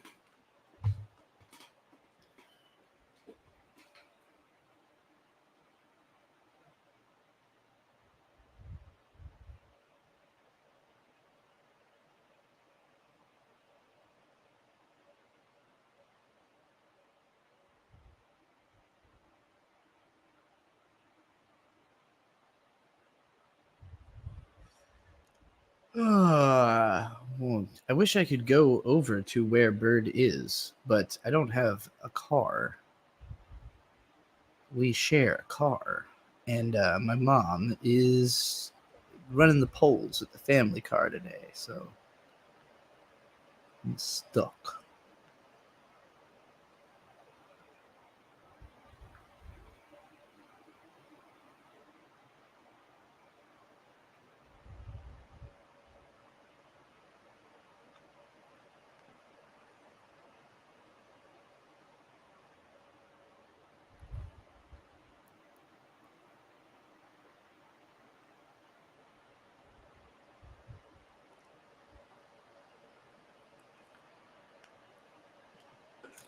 Teleport to Bird? I can try.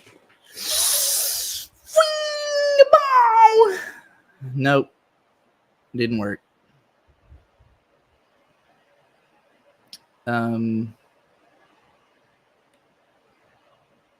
Let's see. Did all these Ava movies finish downloading yet? Doesn't look like it. Doesn't look like any of them did. It makes me worried they're all like interrupted and unfinished somewhere.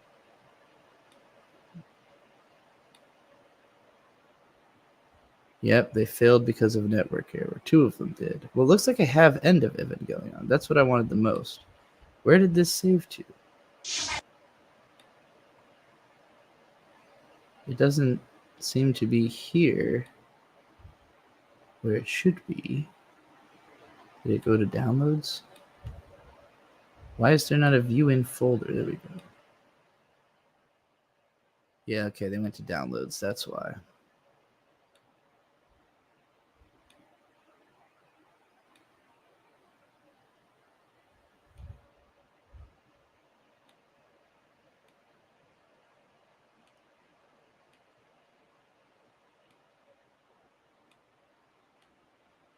We might be fine with this. We might be fine with just... kind of want Thrice Upon a Time also. It's going to take a while for those to handbrake anyway. Let's try to redo our download of Thrice Upon a Time. Is there like a redo button? Yeah, resume. There we go. Work. Work, you son of a bitch. Work. There you go. That's what I call working. It's crazy that between a witch and a bird, neither of you can fly. I know, right?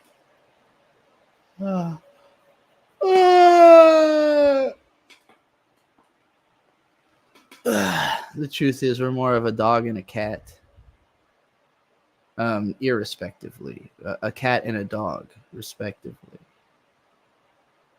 I learned, thanks to Robin Williams, that Evangelion is about a good guy robot who fights bad guys.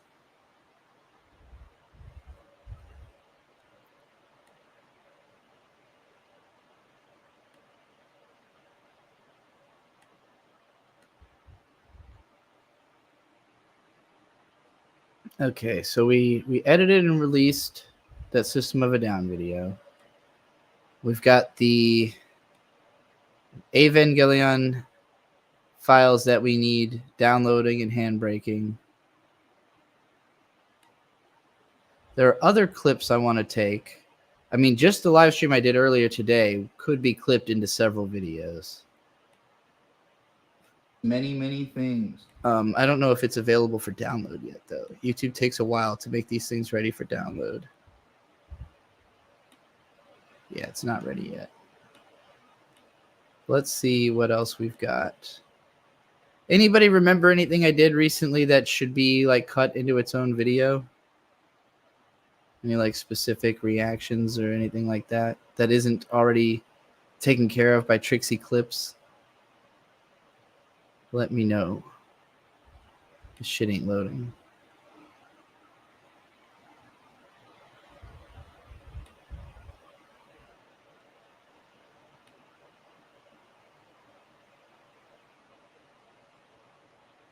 Eric July stuff. Yeah, but that was kind of its own whole live stream. I mean, the one I just did, the responding to Rippaverse goalposts or whatever, could be its own clip.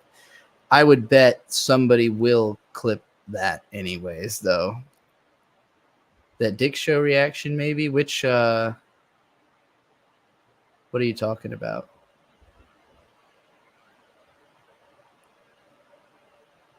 Because I watched like the entire episode of the Dick Show on here. I didn't react to most of it.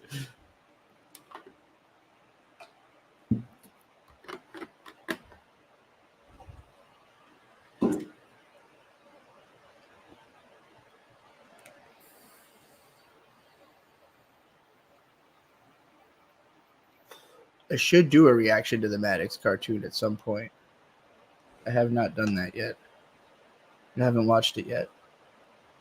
June with $2. Thoughts on the minimum wage stuff? I assume you just mean minimum wage being like too low. Minimum wage is way too low. America's got a big problem right now in that we've got tons of inflation going on and like nothing addressing it. I think the struggle we have in America is that people with a lot of money want to hold on to that money, and it constantly behooves them to fuck over everybody who has less than them. And they are also the ones with the most influence over the government and everything. So like, just the more power gathers at the top, the easier it is to take power from everyone else below the top, you know? And everyone in America sees themselves as somebody who is going to be at the top one day, and therefore wants the rules to, you know, affect, like, they just don't want to, they don't want to block themselves off from one day being a billionaire or whatever. And I think that's incredibly foolish. I think everybody should live under the mindset that they're trying to make like $10 million lifetime. No more, no less. You don't need more than that. More than that, you've definitely wasted some money, gotten some people killed, you know, done some shady shit. Less than $10 million, I don't know. Did you really live a fulfilling life? You know, you never even saw 10 million whole dollars. Come on. It seems to me like if we were trying to create an equal standard of living, everyone would be able to see $10 million. I don't think that's the goal of America necessarily, to create an equal standard of living, but it would be possible. It wouldn't even be super difficult. It's just that too many people would run away. Like, we don't want to scare away the billionaires. We don't want them all to go set up in other countries and make those countries stronger and weaken us because we lost all our industry because we set regulations too strongly for billionaires. But we need to, because they can't really go anywhere else. There's nowhere else that has the people that we have. That's the strength of America, is the people and our freedom. I think we should regard the freedom of the average American above the freedom of the American corporation, just as a matter of course. So, you know, people through whom lots of money channels, I think there should be like an endless amount of punishing legal shit that like makes it so. I think it should be incredibly unsexy to be a billionaire. It should be like, if you want to even try for that, you're going to have to jump through so many legal hoops that it can't possibly be worth it. Like, I think we should just literally make it so difficult to be a billionaire, nobody would ever try because it's too legally obnoxious. And if you just cut off, like if you just made an upper limit and everybody understood that there's like an upper limit you can hit, I think that would be, I think that would help. I think that would help people to not be of the mindset of infinite growth, but the mindset of like, okay, I'm just trying to make like, you know, the set amount above which we all consider it to be kind of asinine, you know, to have more. So basically what I'm saying is the government should steal from the rich and give to the poor. That's the only reason it exists. That's the only reason the government should exist, is to steal from the rich to give to the poor. Otherwise, what the fuck do we need it for? It's not about stealing from the poor to give back to the poor. That doesn't make any sense. The government should exist to steal from the rich and redistribute that wealth through systems to the whole population in ways that will benefit the rich anyways. But I'm just saying they got to pay for it because they're the ones fucking everybody else over in order to get that rich. You know?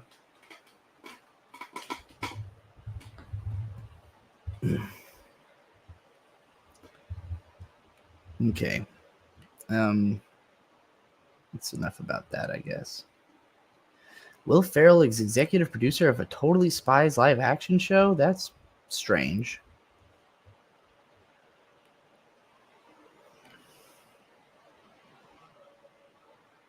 What an odd IP to do that with.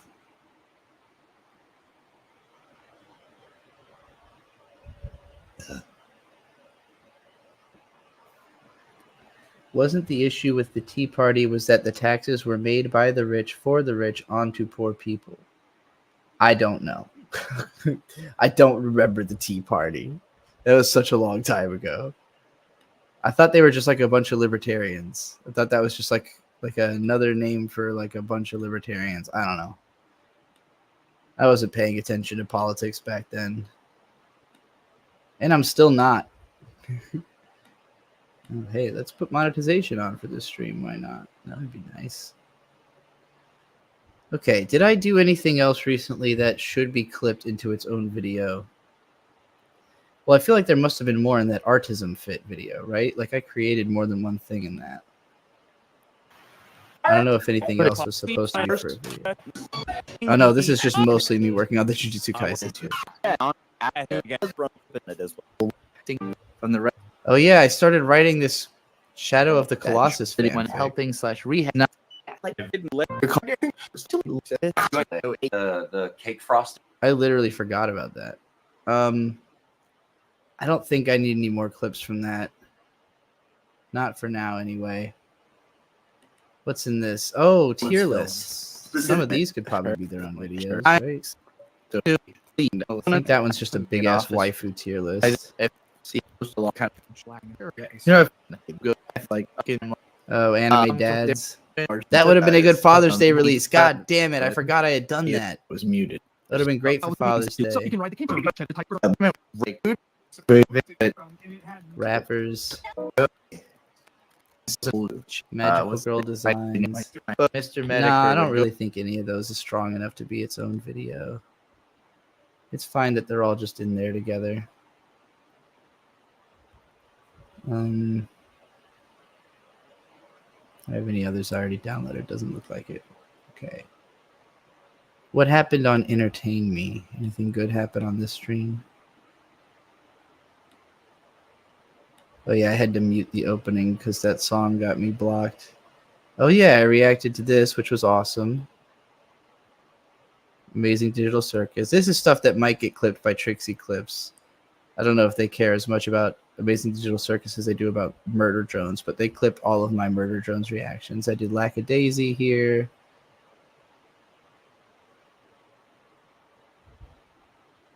It's mostly reactions.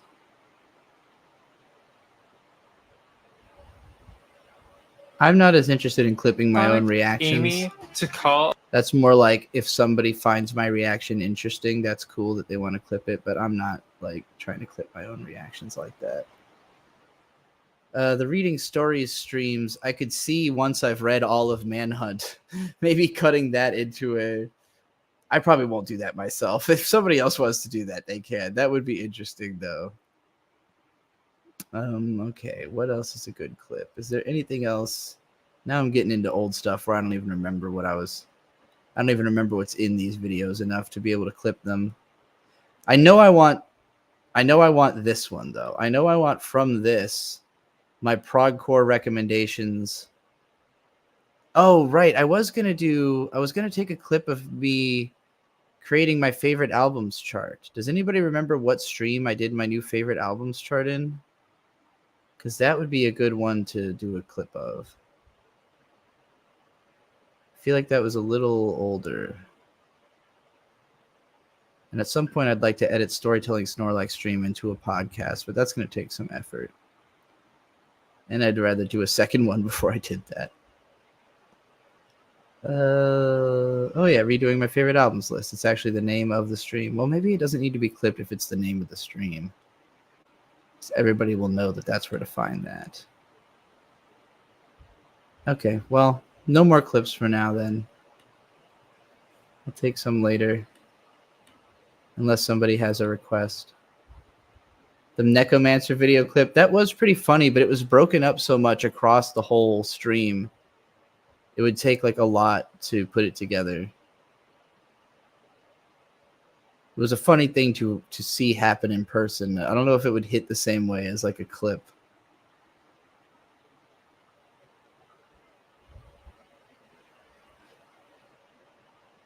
My reaction to Lily Orchard talking about Utena has already been clipped. So that's over here. This person doesn't seem to be in chat right now, but Trixie Clips was in chat the other day. Right. I forgot that if you just search the phrase Trixie Clips, you get this My Little Pony video. Trixie Clips channel. Here we go. This channel has already clipped each of my Murder Drones reactions, me going off on Lily Orchard's bad Revolutionary Girl Utena takes, me and Nino talking about the Otaku Hero's journey. Somebody else clipped that amazing clip of me and Nino reacting to, I think it was Aura Luna even, or somebody. No, it was, hold on.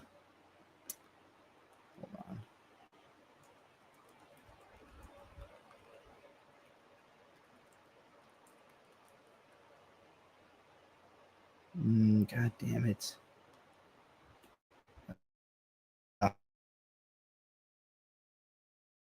Well, anyway, yeah, somebody else uploaded it. I don't know how to find it. God damn it. I know I did another Lily Orchard take the other day that will probably also be clipped. What was it? Didn't I react to another Lily Orchard video? Oh, yeah, Little Witch Academia. I did that on stream the other day. I would be shocked if that doesn't just get clipped by Trixie Clips also.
I lost the internet connection for a second there.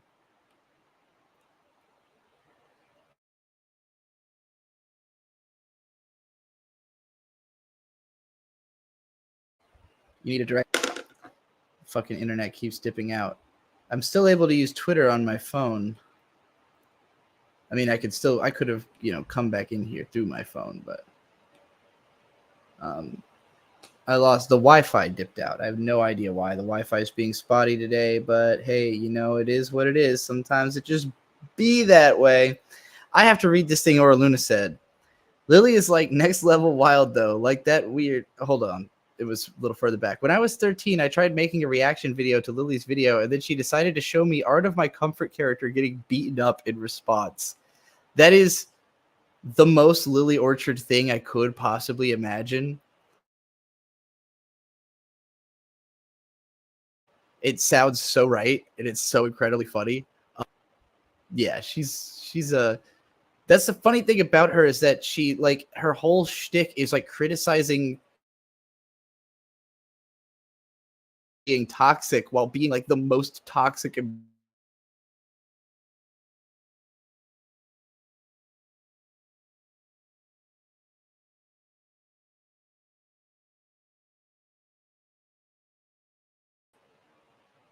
Why is this happening?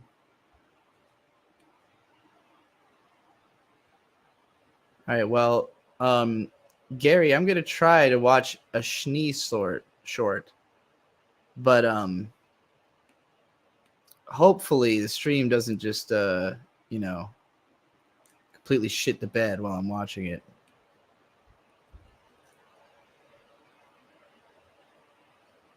Is this the correct Schnee?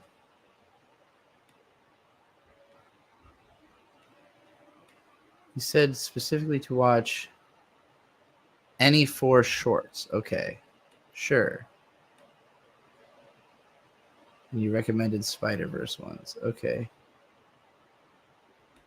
This 5-second montage in Gwen's intro communicates so much. It wasn't until I watched it slow down like this that I realized this isn't just showing Gwen in different outfits and hairstyles. Notice what else is changing here? Spider-Verse does this thing where it uses unnatural coloring as a tool to express emotion. They use this all over Gwen scenes. We get sadness, we get betrayal, loneliness, warmth, coldness, desperation, honesty. And viewed through that lens, in this 5-second montage, we're seeing Gwen at different times of the year, different times of the day, and no matter what life is throwing at her, no matter what emotion she's feeling, her life right now is peaceful. She can be happy because of the people she's connected to. These relationships are a stabilizing force in her life. Even though this is all too quick for anyone to notice on a first-time viewing, the writers still put effort into giving us something which is visually cool but also has a deeper meaning if you're willing to take a closer look. I think my favorite little Easter egg in this whole montage is the Halloween frame. We got Gwen's dad as a sheriff, wow, so imaginative, and then Peter is dressed up as a dinosaur, which is just heartbreaking foreshadowing. And finally Gwen, who's too cool for a real costume, but she's got the shirt that has a traffic cone on it, which may seem kind of bizarre, kind of random, until you think about what a traffic VLC cone is. It's a hazard warning, and that is exactly how Gwen I think sees she's herself. VLC. This 5-second montage in Gwen's I think she was dressed as the VLC plugin.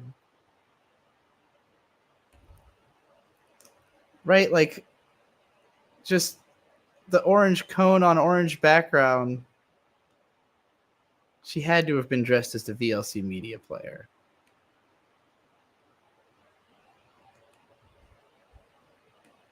It is. Oops. This 5-second montage Nope. of Gwen. No, So Charlie- okay, I guess. It is unreal how many little details across the Spider-Verse packed into every scene. I just found this one. Go easy on the penguin. This whole scene is already super layered. Even this moment is already layered. It looks like Gwen's dad is coming in with a gun. That's what Gwen thinks she sees, and that's what we think we see too. But after Gwen webs it, we realize it's just a toy penguin. So this is going to sound weird, but yes, there is a penguin version of Gwen Stacy. This is Spider-Gwen. Oh. This is a real thing. It's the Spider-Gwen from Spider-Ham's course. universe. So if penguins sort of represent Gwen, that means there's an interpretation of this line that is canon consistent, that her dad is saying, can you go a little easier on yourself? And think about where Gwen's at development-wise right now. We've got expectations set by her parental figures in the Spider-Verse that don't fit what she wants for herself. And the movie has shown us previously when Miles was facing similar expectations from his dad, The movie's too deep.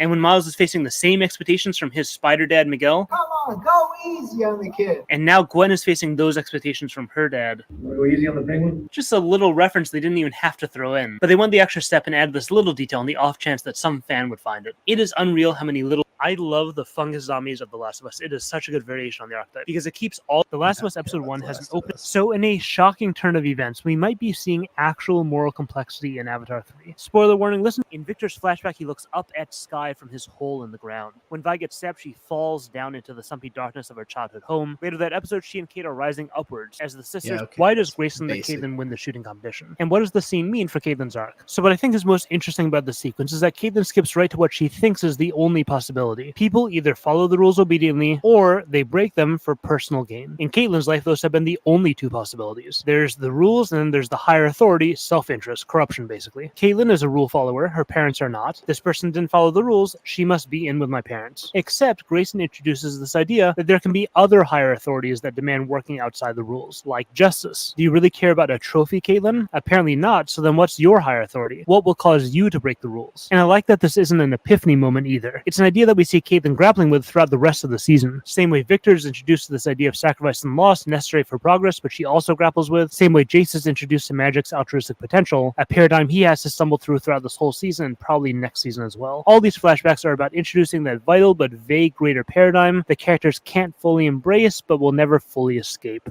We think of dancing as the social activity. We wouldn't think our antisocial queen. Don't mind if he doesn't know when to pipe down. Who is this? And why does someone as guarded as Mel trust her so much? Who is this? Who is Benzo? And what's his relationship to Vander, to the Undercity? What's the backstory there? What about Echo's backstory? Is he an orphan? Is Benzo his guardian? And for that matter, Milo and Clagger, how were they orphaned? How did Vander come to adopt them? How did Jace lose his dad? Who is Sky and what was her journey from here to here? Christian Link's comment in the AMA about Silco's Ashtray had me thinking about this phenomenon of little unexplored stories within the greater story. With world building, people talk a lot about making the world feel lived in, and that usually translates to giving the world some wear and tear, setting up cultures and institutions that feel independent from the narrative, and for character and plot, setting up conflicts and motivations that predate the narrative. But another vital part of this is scattering these kernels of purposely untold stories throughout the world, because that's how the real world is. Every day, everywhere in our lives, we see hints of entire stories that we'll never make the effort or find the time or even be able to hear in full. And that's just the reality of this world around us passing us by. And as a bonus, you can tell these stories later on if you choose to, but kudos to the Arcane writers and especially the animators for making this such a vital part of the richness of. Sure, I'll subscribe. This guy seems cool. These are all well-made points.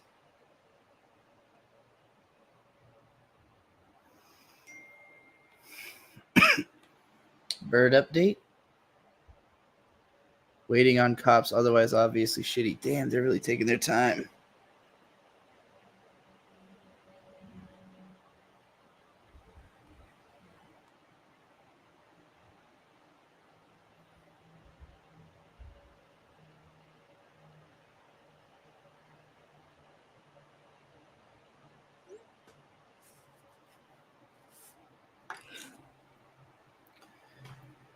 Brr, brr, brr, brr. Oh, you uploaded a Trixie clip? Let's see. How do I actually click on this link? I unfortunately cannot click on a link in Streamlabs. Or I can't like click on text in Streamlabs. Oh, weird. I'm signed into the Picnic Adventure channel because I'm on Chrome. Over here is where I want to go.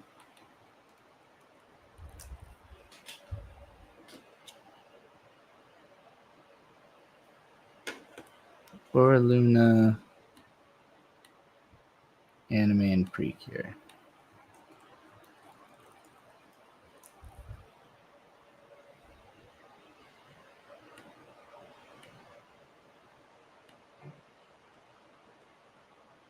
Let's Keep the horror and put this like red and black pulsating mass on screen.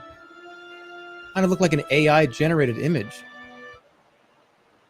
What in the world is that? What is that audio? Keep the horror and put this like red and black pulsating mass on screen.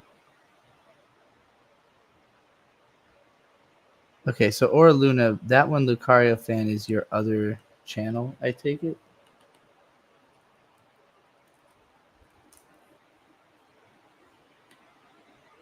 This video. Okay, and this is the one where you had the Nino and Trixie. Oh, again. look up Change the Game on Yeah, Google. I gotta and find look out what this this super in my chat's about. playlist. Aura Luna said, "Look up Changed Game on Google and I'm sorry. Changed Game." Subscribe to you. This video is the story of how I got I my should probably make a separate live stream clips playlist of just all the clips that people have taken.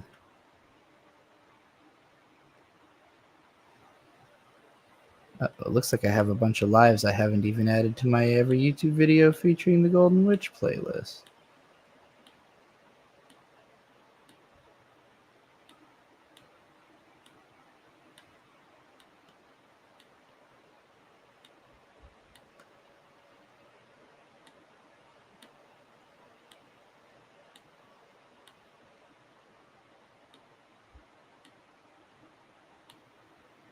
Okay, I think everything past that point's in there. There we go. Now we're more up to date. Yeah. I don't know why these two went in the opposite order of where they were recorded, but okay. So yeah, we could probably put like a, clips thing there, because that way people will get a taste of what is in these here live streams that makes them so worthwhile.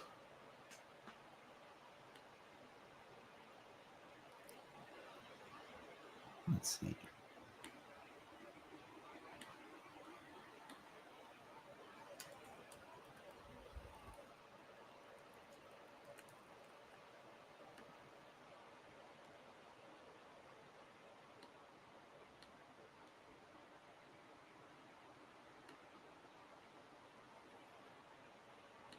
All right.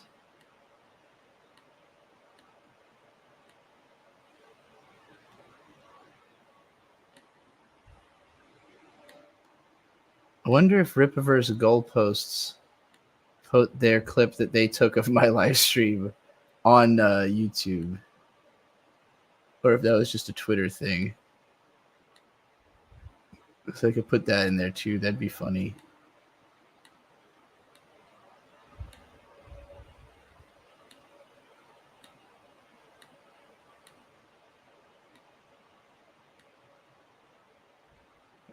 What did I just do?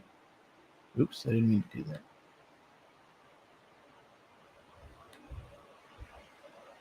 No, did I? It said I removed it. Whatever. Okay, this is a clip. No, not that button, goddamn it. Save to playlist. Thank you. Here we go.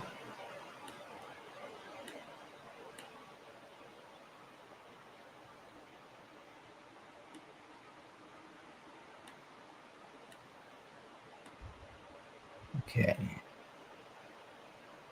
think that's all the clips that other people have taken.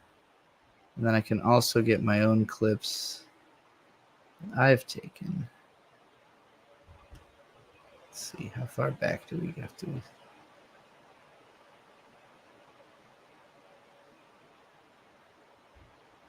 Okay, so this is where I started doing streams.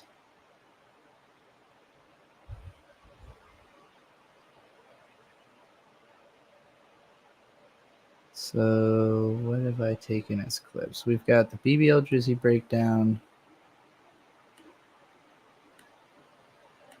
Oh yeah, the Kendrick Lamar video is also technically a live stream clip.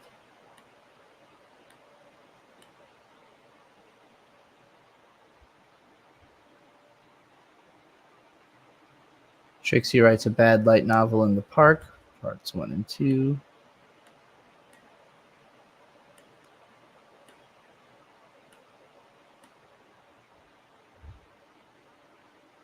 Where do I publish my comic? This one should also be in important videos. Oh, it is already in important videos. Never mind.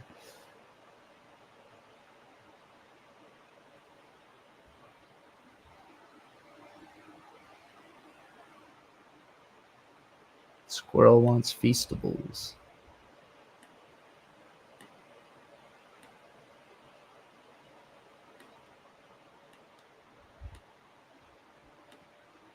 Gay Batman attacks.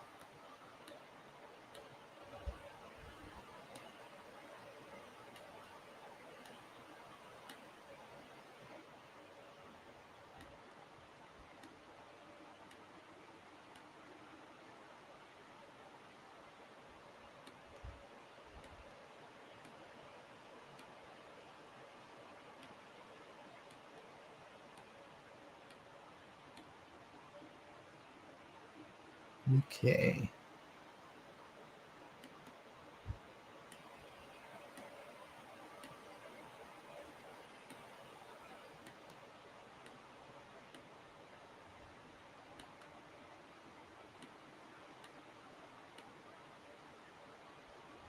Jeremy the Quartering's Fuckable Face Volume 1. Classic.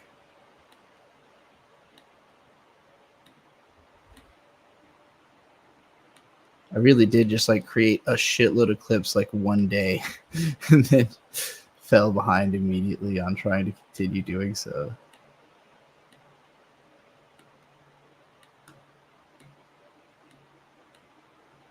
Okay. That should be it.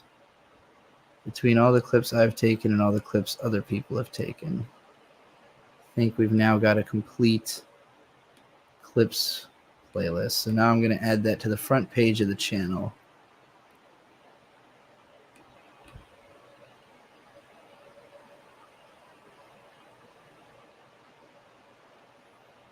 I should probably change these things too. Let's see. What should my current channel subscribers preview be? Null's head ass take. Yeah. That'll be the channel trailer. For returning subscribers, we'll hit them with the Steal This Album video for now. All right. Now let's add a section of just the live stream clips playlist. Put that up. Put that as right here. And then this still seems fair. Okay. And then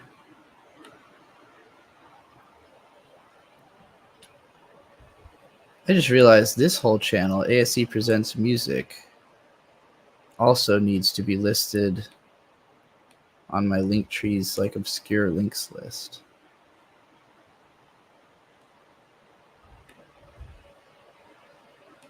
Let's see.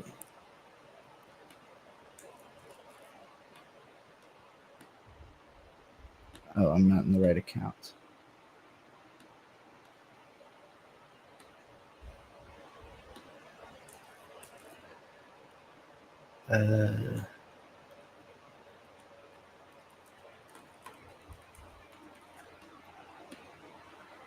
So I have a whole bunch of music reviews on that channel too. Okay. All right, so now we've got, let's reload. We've got the live stream clips. I think I want these to be sorted by oldest to newest. So you have a sense of like, they published, yeah. Like a sense of natural progress through the clips, you know. You're watching them as it all transpired. I also like that because it lets the writing a bad novel in the woods be up front and center. Oh, big dragon comes swooping in from over there. Papoosh lands. Da, da, da, da. Oh my God. There's 4 people standing here in a row. One of them is wearing armor. One's wearing a cloak. And he's got a staff. And one of them's a hot elf girl with a bow and arrow. She's your waifu. You're already in love with her, I can tell. And they've got a goofy slime monster. All right. All 4 of them are fighting the big dragon. And the dragon, as they're fighting, it goes, oh, I haven't even begun my final form. And turns out it's actually a hot chick. And she says, subversion. You thought I was the demon lord, but I'm a hot chick. What are you going to do about it? And the hero, he's like, well, I'm immediately in love. The other guy's like, no. You can't be in love with that. You got to kill that. That's the bad guy. She's trying to trick you, dog. This is illusion magic. And he's like, fuck you. Titty is God. And he runs over. And he grabs her boob and she says, now we're husband and wife. There, that's a story. Stupid. There, that's a story. Stupid. If you're losing me, I'd want to see the hot elf. Look, she's still over there. Just, your waifu's right over there. She got jealous that the hero grabbed the boobs and said, you should be grabbing my boobs too. And he said, don't worry, there's enough for everybody. And she's like, no, but I want it to just be my boobs. You can't grab both of our boobs. And he's like, uh-oh, this is going to be a 50-episode love triangle conflict. Just imagine different reasons that the two girls would get naked over and over again until one of them gets a mysterious disease and the other one has to sacrifice herself to cure the mysterious disease, subverting your expectation of who is going to be final girl. And there you go. That's the end. I did it. I wrote an entire 50-episode anime just in 2 minutes.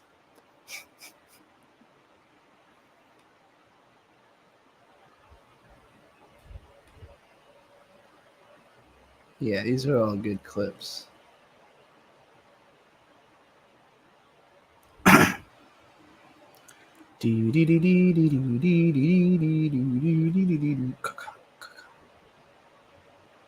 Yeah, I'm sure that other Lily Orchard rant will probably also get clipped at some point.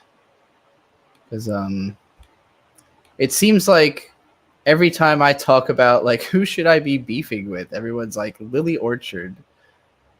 And I'm like, I'm not trying to fight other trans people. I'm trying to fight obnoxious anti-trans people, but none of you watch them. So that's the problem with trying to create drama, is that like if it's outside your sphere, people are like, well, I don't know who that is. June had a super chat though. Wait, which one? What did I miss? Oh, here we go. June with $2. What's the trans representation we need? Me. I am the trans representation you need. Me. Me. Me. Me.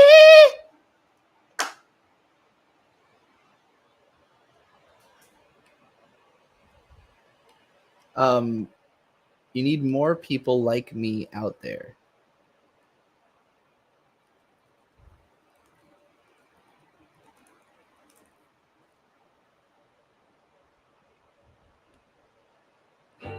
USPS Drama Bandit. I hate Google Chrome. Why do I keep forgetting I'm streaming in Chrome? Let me close everything but the stream so I don't make that mistake again. The speech last year in Berlin is only part of it. Did Barack Obama give this big speech in Cairo that the Middle East seemed to like? But I think that's exactly the problem. It's not just the Berlin speech, but in Cairo he said, any world order. He said, any world order. I'm laying down a beat for you. Keep going.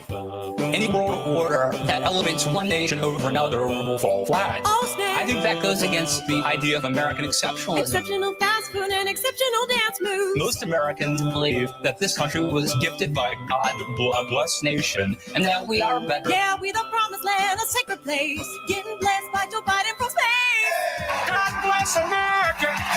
God bless America. Look at how young Joe Biden looks. Only what, 14 years ago? If you were to take that lettuce, dry it, and roll it and smoke it, I know it tastes like goat shit. You smoke your lettuce. Believe me, I tried. You're going to end up with similar problems than if you were smoking tobacco. I know for sure you should try it with tomato, burning salad, and afro. Steve Byer warning complacent Americans about the risks of smoking lettuce. You can warn me all you want, but you'll never stop my leafy green fetish. It's not the nicotine that kills. It's the smoke.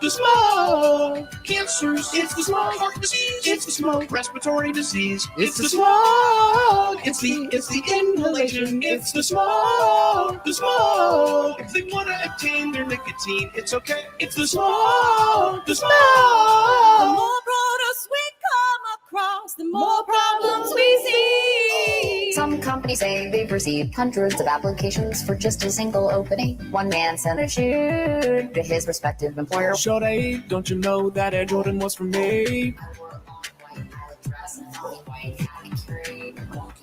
Ooh, am I crazy? Am I tripping on truth? Or you singing about Pippin on the late night news? Katie Cool, baby boo, you got swagger like a star. Don't stop breathing.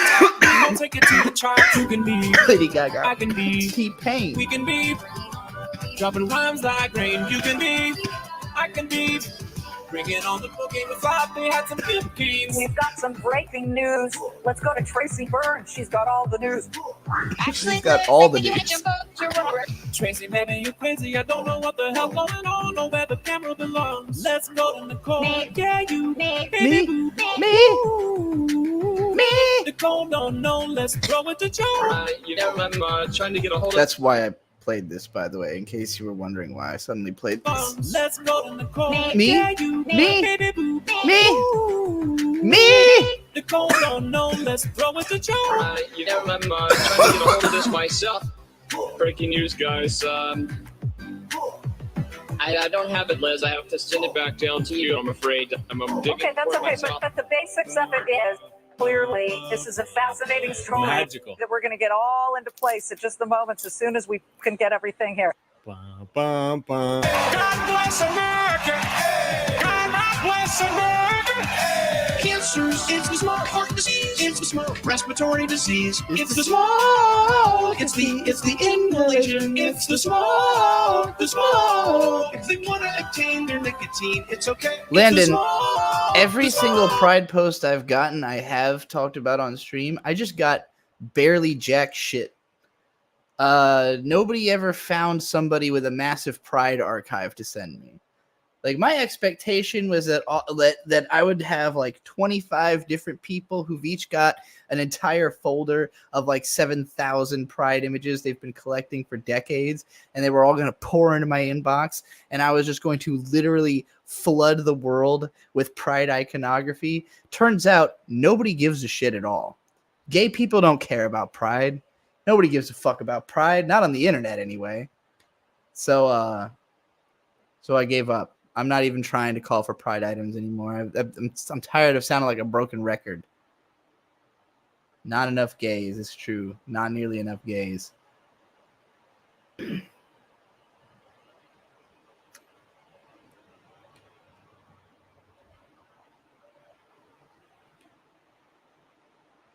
did it stop all of a sudden? Whatever. I'm right at the end anyway. Good trans representation. Let's see.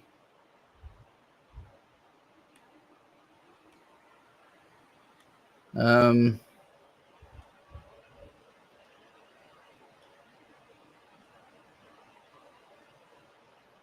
know I've got some good trans representation in here. There's some people I'm not sure necessarily that they are trans. A negative legend is like a gender sort of, you know, perfectly androgynous person. They're cool. Ada Rook. It's good trans representation. She's cool. Well, she has a whole song called I'm Cis, so I don't know if she wants to be called trans. I don't think this is trans. This is just a cool music video. Let's see, what else have we got here? Who else is trans? Cecily Renz. Trans, amazing pop musician. Incredible. I don't know. Do people want to be talked about in terms of how trans they are? I don't think Rap Boy Genius is trans. I just had to remember who that was for a second. Ellen, you know, admin of the whole chat. Good trans representation. What else do we have in here? This is not all my subscriptions. Come on. Oh, geez. It goes even deeper when you click on all my subscriptions. Okay, let's see. 100 Gex. Obviously, great trans representation from pretty much the ultimate transes. Ada Rook. I already said. Acer Aesthetics, I don't know if they're trans, but it's very trans-coded content. Alice Long Yu Gao. Absolutely iconic. Emily Dore. I don't know if that's how you pronounce her name, but I've heard she's trans. Let's see. Who do I know is trans? Brandon Rogers is sort of another agender icon. Cakes Tequila. Absolute agender icon. Keiko Cat. I feel like I'm just outing whoever, like I'm just like going through creating lists, trans. Like that's why I don't do stuff like this typically. Like I don't want to focus on the fact that these people are trans. Dev Limes, phenomenal. God, I've got so many fucking subscriptions. This would take all day. You get the point. JPEG Mafia, Kaiser Beams. Basically, anybody who's trans that I follow is good trans representation. So more of that. But especially more me. A lot more me. Lady Emily, yeah.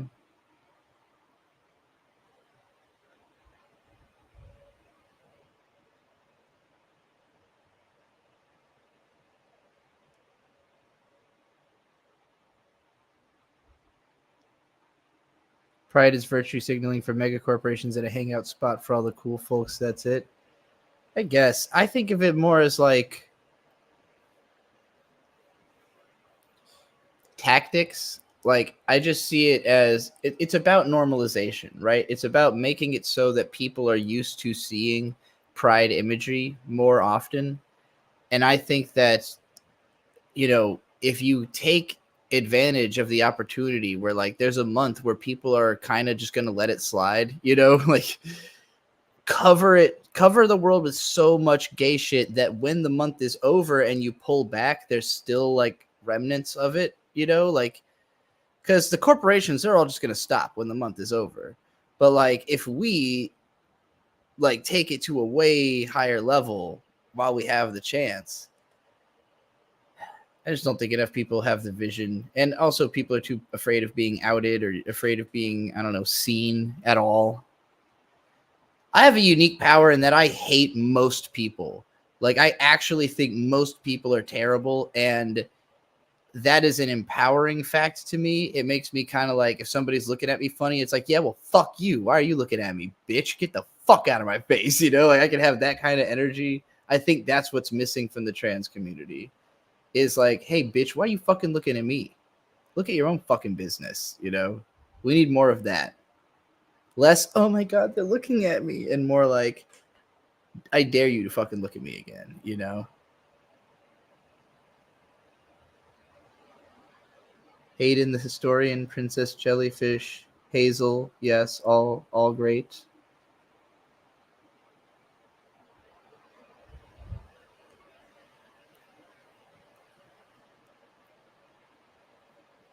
Was it not considered like a common knowledge of Hazel being trans? I guess if that's not a thing, then yeah, I'm also my apologies. I don't want to be assumptive. Again, that's why I don't like doing this kind of thing of going like, hey, here's all the amazing trans creators.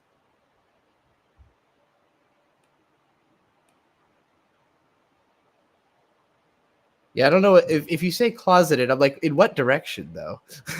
What do you mean by closeted? Like, I don't think she's like, I don't think she's what I would consider closeted is not what the way that Hazel is, as far as I can tell.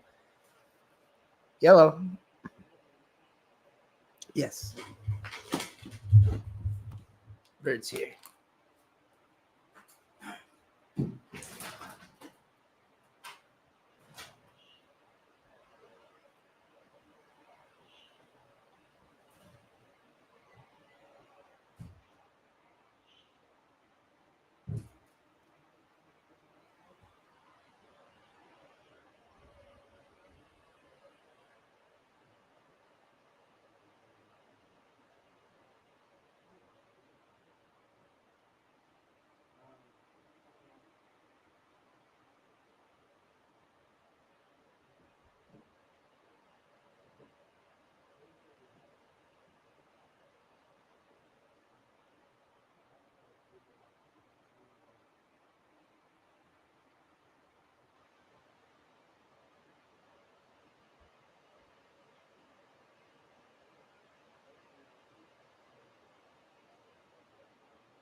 I should have put on a video before I left the room for 10 minutes, huh? Well, y'all are still here, except Orluna.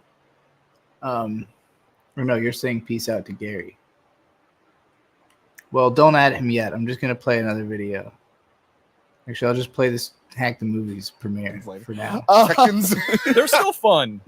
Multiple. I don't know who these guys are. I think you can't. Well, if you can find, Well, I think I own it digitally. So do I. I have that a Tekken tag tournament. I have that PlayStation thing. Or we can play Mortal Kombat. It's true. True. But yeah, I have that PlayStation where you can get like the classic stuff to play like the older games. I wonder if they have that. PlayStation Plus or whatever. Yeah, PlayStation Plus, but then it's like another add-on where you can do all the I also classics. have my laptop with me. What? Who? So we can watch videos of these games. Yes. Oh, well, obviously. On What else do YouTube. we use them for? We watched the movie and then cut off the very end. we don't torrent movies that don't get all of the post-credit sequence there. We don't torrent games, and we don't host illegal dogfighting rings in our video stores. We're good boys. Because we flash back to our moms telling us that was wrong. In the future, movies will be digital. Don't steal them. So Kazuya is just like, what? We lost? Nah, I'm entering the ring. And now it is a completely he's got different the ring. It's got X's. like a little building and stuff in Yeah, there. that's what I was saying earlier when he goes like, announce me. And like all of a sudden now it's a different area where they find like, did someone really quickly be like, oh shit. So again, there's another fight, and then they do the same thing where someone in the control room causes a distraction that gives Jin the upper hand. It's like, Is that the tag part? is that part of the tag tournament?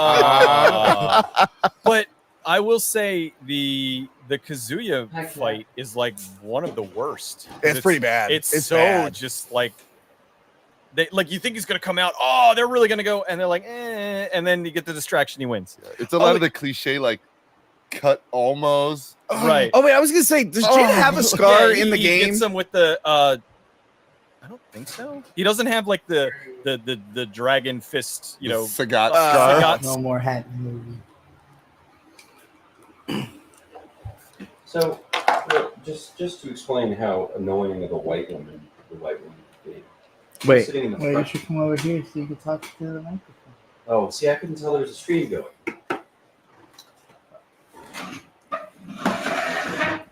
Well, let me bring the chair. Oh. John, In Virginia Beach. what's up?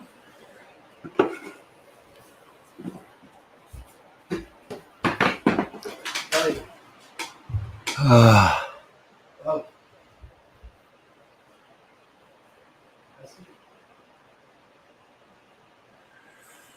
Cool.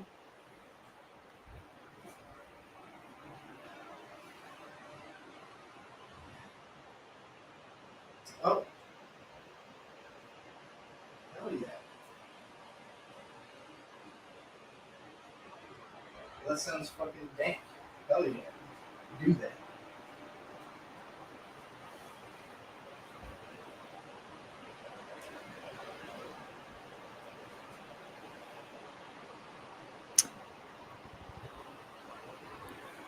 Okay. I'm live right now, so I'm going to tell my live stream that my friend John is writing a comic book about a hammerhead shark named Sledge who rams into things with his head, which sounds badass.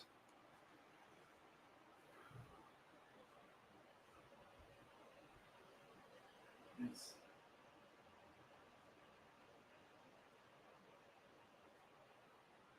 It sounds like a good plan.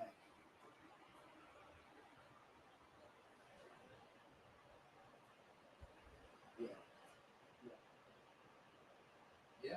Whenever you draft it, give it to me. I'll read it and I'll help you edit it.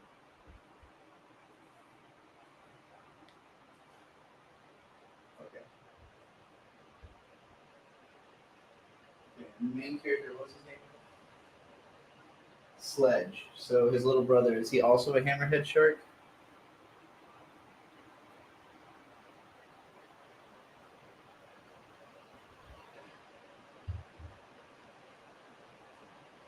What about Pin?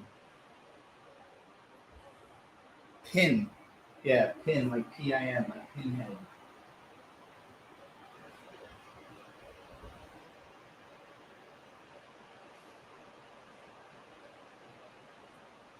And then you could say like one's like a sledge head hammer and one's like a pinhead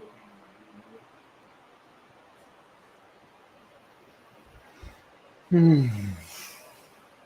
Okay.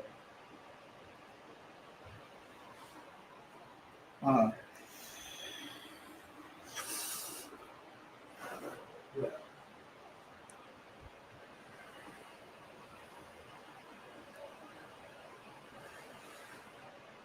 Mhm.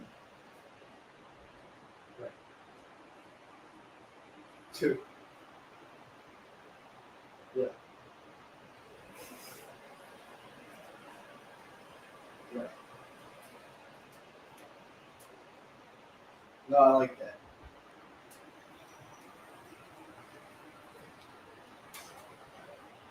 All right, John, you have to tell me more about this later because I am still on the stream.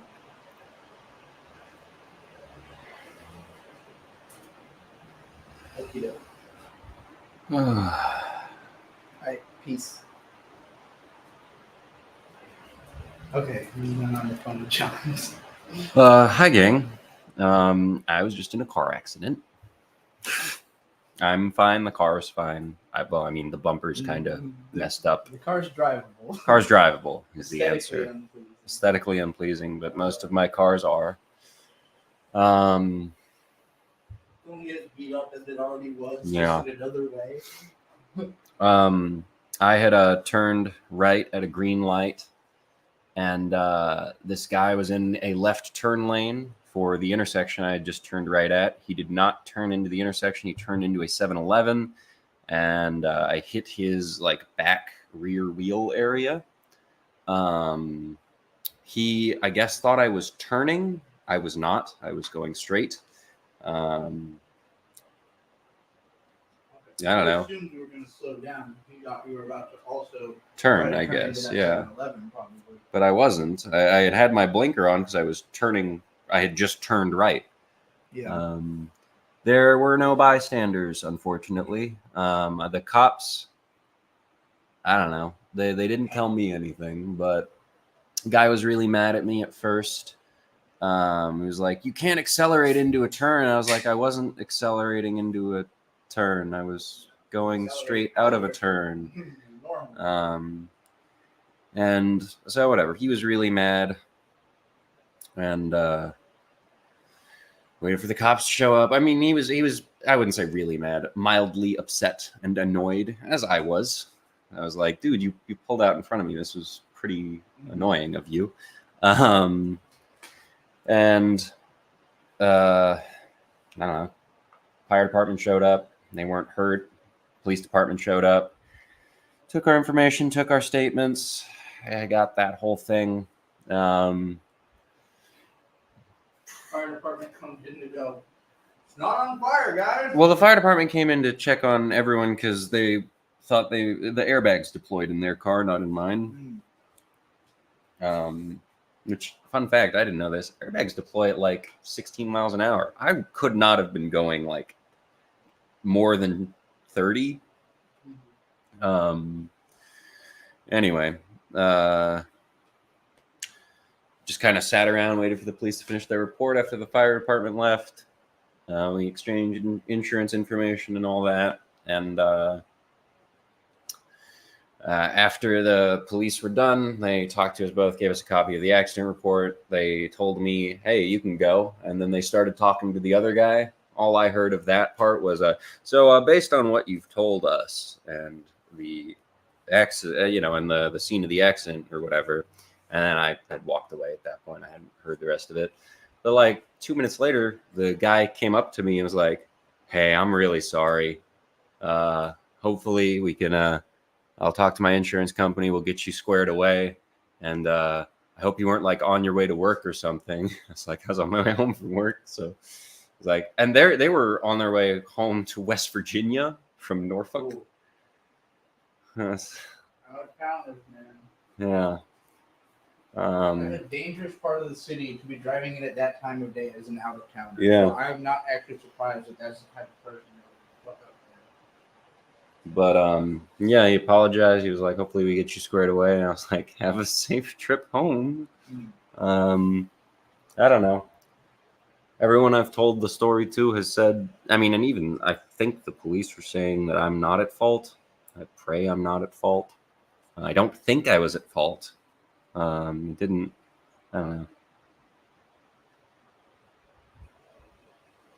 Oh, Akinola's a good guy. Akinola's saying like, I mean, I tweeted about this and they said, oh, it sounds like he was at fault. Akinola says, if you have any questions, you can DM me. So I guess I will if I have to. But yeah, other than that, you know, it was a good day at work. I was doing something I don't usually do, and everyone told me I was doing a pretty good job. Glad I'm home where the beer is. Home is where the beer is.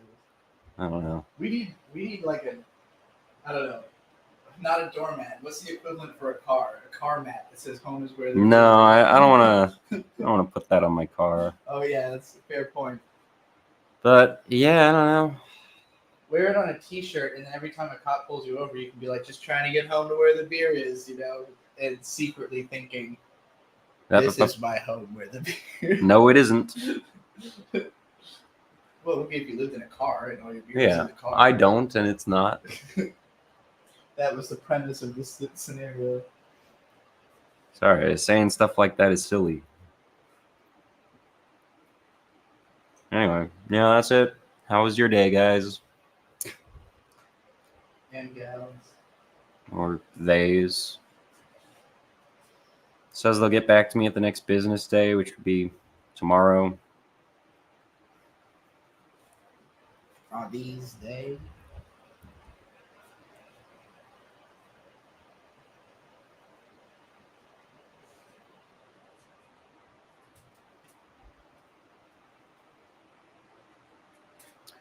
Rank PCP members from most cringe to most based. I assume this is for you to do. Is this for me to do, wasting my nothing, You're or the did one you want sitting in front Trixie of to the do this? camera. Yeah, but I don't know anything. I mean, Can you even name 5 PCP members? you, Nate, Ben Saint, Munchie, Give and Take, or what did they go by? Give and Take. Give and Take. Okay. Tom Oliver. Okay, that's 6. So that's impressive. Are there more? Wait, how many did you say? You said me, Nate. I said 6. Tom, If there's more than David, 6, I didn't say all of them. Okay, yeah. There's still at least 2 more. Who? Jesse Oh, right. Yeah. and Devu. Jesse and David. Okay. And Mage, but I don't think you've ever met or I don't think you know anything about Mage. No. Most base, probably Jesse. Second most base, probably Trixie. And then after that, it's kind of all cringe. Yeah, I don't know. There's varying levels of cringe. Like, I don't know, Devu's cringe probably. I would say Devu's probably next. Because it's like the most base form of cringe. Yeah. Tom Oliver. I don't know Tom at all, though. Yeah, I don't know Mage either. That's why I'm putting them. Okay, I see. Wasting my nothing. It's obviously for Trixie. I don't even know who Bird is. I'm her husband, and that sounded Wasting really my sassy. nothing. How could you wait? How can you be here and not know who Bird is? Where are you from? Where have you been? How is that possible? The most cringe are Munchie and Ben, if that's not clear. Wait, I'm stuck on this. Obviously, for Trixie, I don't know who Bird is. Bird's sitting in front of you in the camera. Hi, it's me, Bird. I can't. We've been engaged for like 4 years. You've been in every it's pretty live- silly that you've been everyone in- doesn't know who I am by this point. Well, everyone else does. Yeah. Wasting My Nothing was not in here moments before. They just came in and dropped this super chat. But how do you not know who Bird is? I actually am asking. I need answers. Dickington Post has met Bird. You've met me? I don't know who Dickington Post is. You don't I don't know if you have a different name you go by that you're willing to share. Maybe I Yeah, can. Dickington Post. I actually don't know who you are in person either. I'm sure I've met you. I think I couldn't say I truly know Bird. Oh, it's Crimcole. Crimcole. Oh, Okay. okay. Yeah, It's we've Crim. only met once. Crim, I didn't realize you were Dickington Post. Why are you have multiple names? Why are you Crim and Dickington? And yeah, Crimcole, I would say it's fair that you don't really know me. I don't really know you. So Yeah, but that's a different type of not knowing someone. He's saying you're mysterious and aloof and no one can truly know your inner depths. He's not saying I've never heard of Bird. no, Crimcole, I remember you. Sorry. My bad. Oh, Crimcole got permabanned on Yeah. YouTube. I see. Bird is in the house. I'm technically in the garage. I'm guessing I have not met Crimcole, have I? I don't think so. Have you guys heard of Butthole Weeb? They've never met. He's cringe and smells bad, says Landis. Bird is in the house. Just like Questlove.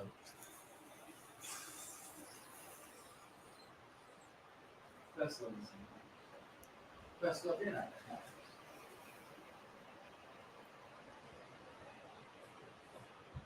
Lamau. That guy never answered about how he doesn't know who you are. Yeah, because he was being a cunt.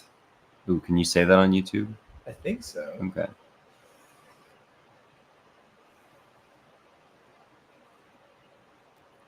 I don't like feeling unresolved. Whatever. I Looking mean, for answers. Because there has to be a real answer, right? Unless they're just lying. Like, I haven't watched any of your videos in 5 years, or I'm not paying that much attention, or I don't know. I missed the PCP. I don't know what the answer is. oh boy. Not even Tony knows that today isn't my birthday. It's, I mean, Yeah, it's my someday fault. everyone will learn that all of your information is fake. All of my information on the internet is not real information. But I appreciate the sentiment, Tony. This birthday is for the boys, boys, boys, boys, boys, boys, boys. I'm actually gonna text Tony and tell him.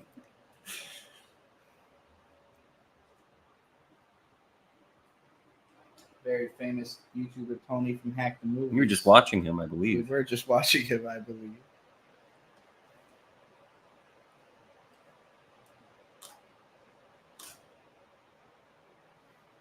See, the thing is, I would have answered that guy's I would have given my base to cringe list of the PCP if he had stuck around to answer my questions. Like, it seemed like he was like, "Oh, I want it for Trixie, not from Bird," and then I was like, "How do you not know Bird?" And then he Yeah. just kind of evaporated. My favorite, I think I can say this with some confidence. My favorite YouTuber is a guy named Paul's Ego, the Poltergeist, or God, I don't remember. Heideology. It's the Poltergeist or Heideology now. He's changed it a couple times. I think it's Heideology is his channel, and he does a lot of live streams. But he'll just like argue with people in chat, and if they have I told Tony it wasn't my birthday, and he said, "Fine, don't have a good birthday. Girls, girls, girls, girls, girls." Yeah, I did. And that, like, we will be there for that. I did, yeah. He used to watch Paul's Ego a long time ago before he grew out his beard and became a big pothead. I mean, he's always been a big pothead. You haven't picked up on that, you're silly. Like,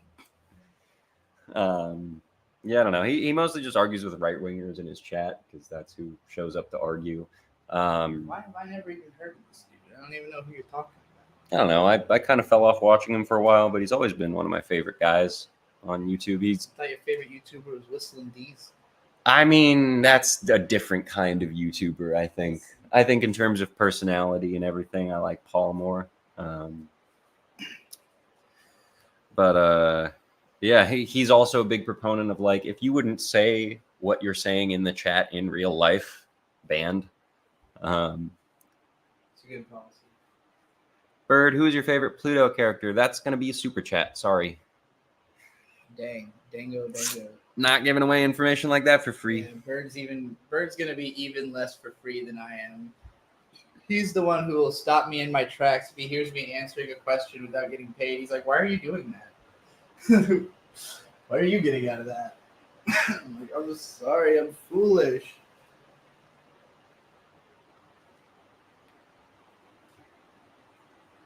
I'm trying to. It's been a while since I watched Pluto, so I'm gonna have to look at all the characters and.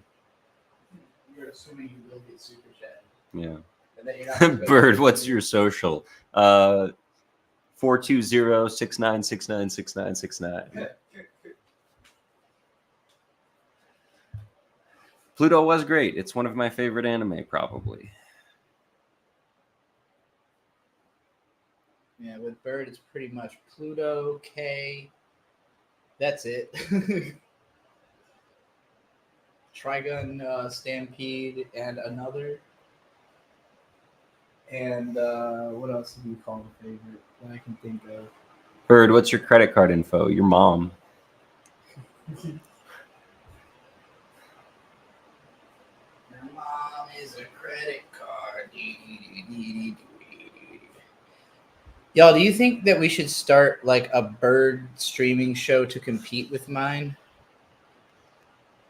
I feel like it doesn't have to be at the same time, but I feel like Bird should have his own show because I think he has more potential to be a streamer, escaping my audience. But it's hard to know for sure. What do you all think? Would you watch Bird without me around? Or would you be like, Bird Pokemon show. nah. I know Crimco would probably watch the Bird show over the Trixie show. I would Really? say that's somebody who I would expect to pick the Bird show over the Trixie show. Crim, let me know if I'm wrong, I guess. But you strike me as more of a Bird fan.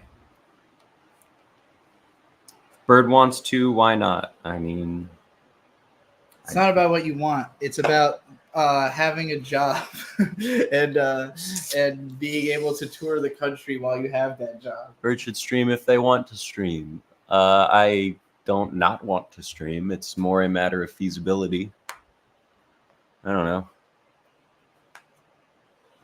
If I could make money just playing Helldivers and Elden Ring all the time, I probably would. Crim said I'd put both on once. I got Ralph going right now too. I followed your After Dark channel before you were on the Dick Show, though, Trixie. Incredible. Bird, I'll only pay you for questions on your own show. All right, heard. I just think you and I have very different personalities. And like, there's a personality of my stream. There's a personality of my stream with you. Yeah. I want to know what the personality of your stream alone would be. Because I'd probably want to watch it too. It'd probably be more entertaining. Whenever you get up for to go to me. the bathroom, you switch to my stream. Yeah, exactly. I would do that. That would be the perfect excuse if yours is on. And then we do lots of crossover, obviously. Like, imagine if we both did 2 streams a day, but like each of us streamed once. Like, each of us streamed separately earlier in the day, and then we both streamed together at night or something like that. There's so many ways it could work. So I know you don't like The Boys. I mean, it's not that you don't like it; it's a little too dark for you. I don't like watching The Boys. Yeah. I like The Boys. I don't want to experience The Boys. That guy with the glasses, but it's just Trixie and Bird. By the way, Trixie talked about what her current anime 3x3 would be on yesterday's morning stream if anyone's curious about it. Oh yeah, I did do that. I should clip that. It's a good idea. Unless somebody else wants to clip it. Basically, if you want free views on your channel, clip my streams because I'm gonna put those clips into my Trixie Clips playlist, and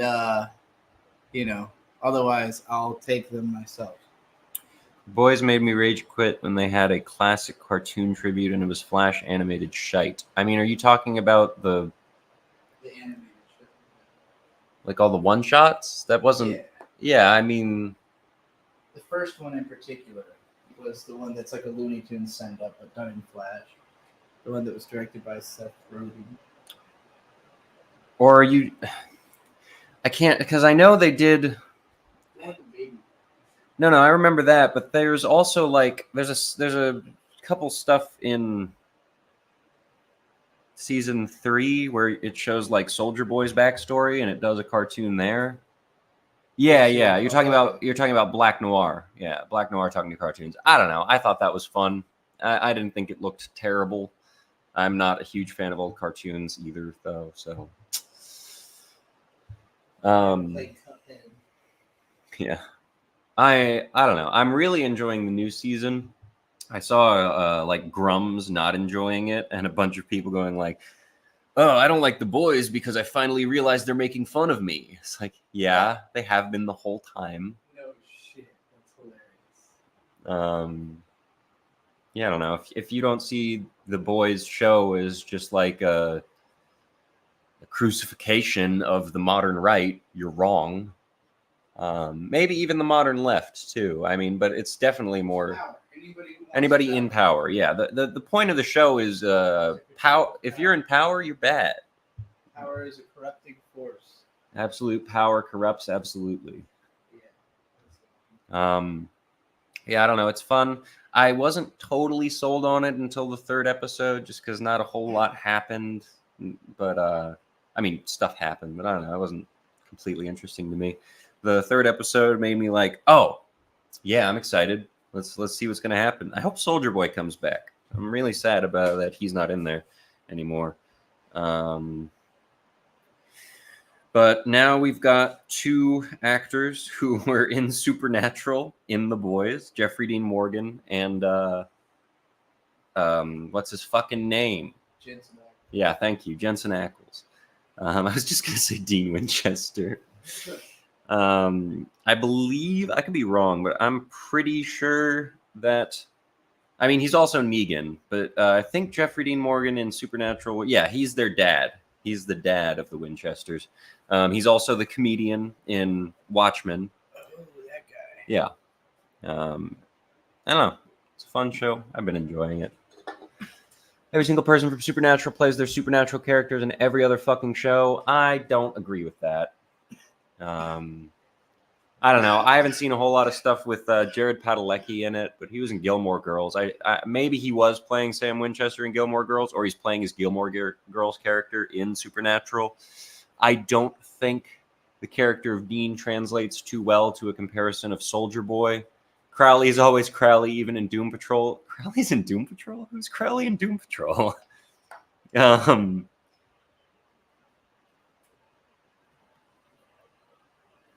Landon is calling Possession the worst horror movie of all time. In the middle of a period of time where everyone's calling it the best horror movie of all time. Oh, yeah, okay. I remember Crowley in Doom Patrol. I could see that argument. I don't know.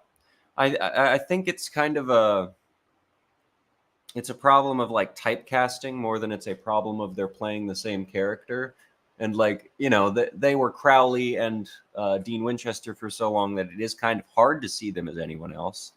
But I don't think in Tracker. Oh, okay. I haven't seen Tracker. But yeah, I don't know. I think it's just more a problem of typecasting. And I say this because I've pretty much always been a big Johnny Depp fan. My favorite movies as a kid were Pirates of the Caribbean. I really love the Willy Wonka thing. I've only seen movies of his and liked them more. But growing up, like I would say, hey, I like Pirates of the Caribbean. And my dad would say something to the effect of like, oh, yeah, I love Johnny Depp playing Johnny Depp. It's like, well, I mean, sure. I think Jack Sparrow is kind of just him being himself. But I don't think Johnny Depp only plays Johnny Depp. He also draws this comparison to Will Smith, which I can see that argument more, I think. Because like Men in Black, Hancock. What's the one where he plays the Indian dude? The Lone Ranger. He's Tonto. I haven't seen that one, actually. Lone Ranger. I always think about Yahtzee talking about him wearing a funny hat in every movie. Oh man, I'm not going to be able to find it by searching this, am I?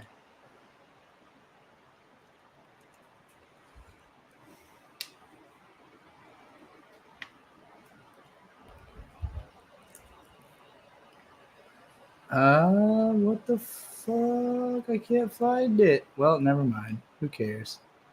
Lost to time.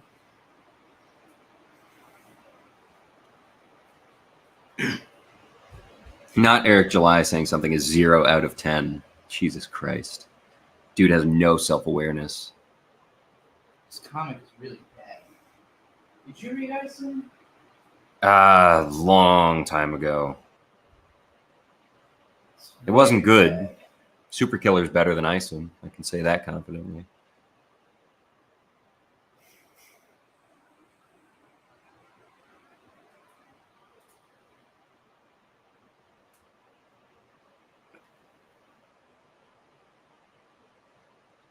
This is about me. Could be. Let me read it.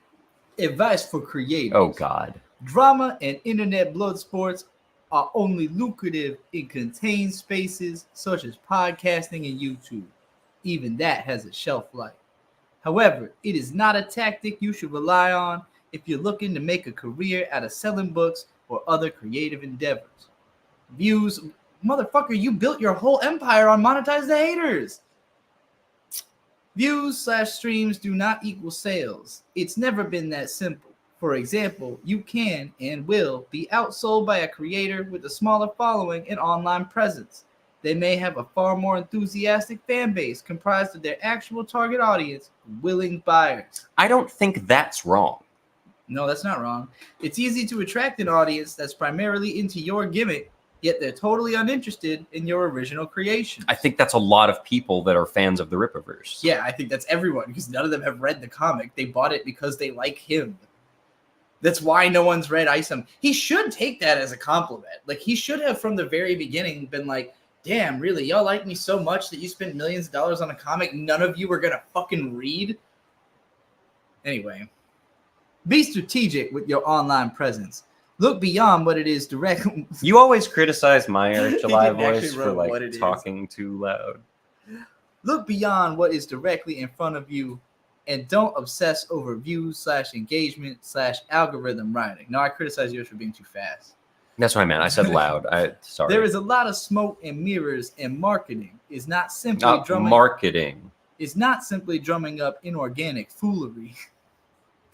Monetize your haters. You'll make yourself miserable having to commit to making content you don't even enjoy. I think he is miserable having to create That's- content he doesn't even yeah, enjoy. that's such a weird projection. This is a really weird call, like Who is self out call there- out post. Yeah, who's out there making content they don't enjoy? Who is he talking about? Either way, there is no substitute for work. Flapping gums And that's talking why about- I subcontracted all of my comic writing. That's why this tweet is 250 fucking words long. So long that you have to click read more on it. Either way, there is no substitute for work. Flapping gums and talking about what you're going to do is fine and dandy. No, it's not. That could potentially help you in being a YouTuber, but it won't help you in being a creator. Get to work. You first, dog. You wrote a fucking 500-word tweet. Where's Isom 3? That could have been fucking 3 comic book pages right there. God damn. My favorite part of Isom is in issue number 2. There's a part where so like in the first volume, there's this fucking farmhand who just keeps showing up and they never explain who the fuck he is. And then in volume 2, you find out that he is Isom. Like Isom, I guess, owns this farm, but he doesn't run it. He's just got this guy. Well, who yeah, I runs want the to farm. So I want to do what Isom does. I want to have a farm that I don't. You mean really... nothing? Yeah. Work out. He just works out on the farm. We never see him do any farm work. He lives on a farm. He works out on a farm. He doesn't have a job because he's just summoned in to do other shit. So he's just a guy who works out on a farm and does nothing. He's a total fucking layabout. And his guy who runs his entire fucking farm gets like captured. Probably like at the time you think he's dead. You have no reason to think he's alive. He's seemingly been killed by these hell demons. Eventually they end up going into hell and saving him. but or a hell, I should say, not It's just not the the hell. hell. It's a hell. They go to a hell, which is just like a cave, and they save this guy. But when they think he's maybe dead, there's a part where Isom's talking to this dude he's about to do an exposition dump with, and he's got the wife of the farmhand with him, and they're kind of just talking, and he's like, we should stop for a minute and let her know, hey, just so you know, we couldn't find your husband. He might be dead. And then she like passes out. He catches her, and then he's like, yeah, he always did say she was a bit over dramatic. And I'm like, really? You just told that bitch her husband is dead and she fainted and you're calling her over dramatic? That's my favorite part of Isom. Is it supposed to be his Alfred? I guess so. That makes a kind of sense. He's kind of presented as that, like, he's just supposed to be like this very salt of the earth. I think he's who Eric wants to be. Like just a generic white farmer in like a fucking red, lesbian, what are those things called? Wife beater? No, the lumberjack stuff. Flannel? Flannel, yeah, red flannel. Like just a generic white farmer. Well, I don't guy in know. red Like flannel. Alfred on a farm is not going to wear a suit.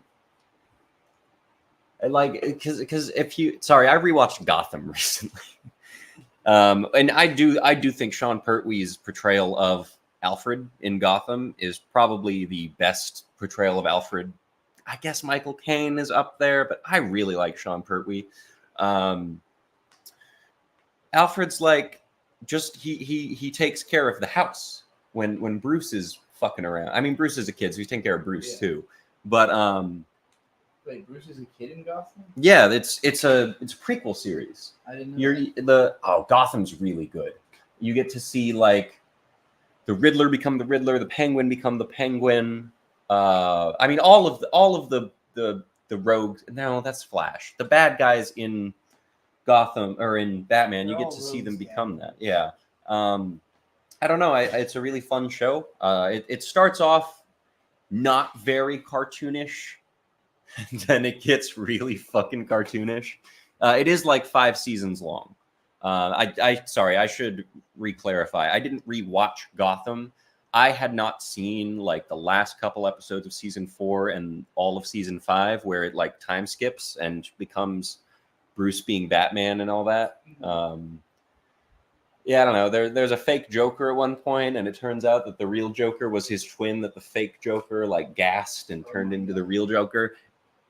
But that Joker, I mean, both of them are played by God, what's his name? Ian in Shameless, and the main character from Jedi Fallen Order. Fuck, what's that guy's name? It's that guy. Cameron Monaghan. Cameron Monaghan. And the first fake Joker is a lot more on the face of it insane, and the second not as fake Joker starts off as just like a very, I mean, everyone calls him insane, but he's kind of more like a cold calculating guy. I don't know. It's an interesting show. I like the second portrayal of Joker more because he wears a suit. Yeah, I don't know. Gotham good. You get to see Catwoman be Catwoman, why she ended up just being Poison Ivy's in it, but she's like, she doesn't really control plants as much as she just like understands them. I don't know. Like I don't know that she doesn't control plants. She's just Aquaman for plants. Kinda, sorta, yeah. Plant Aquaman.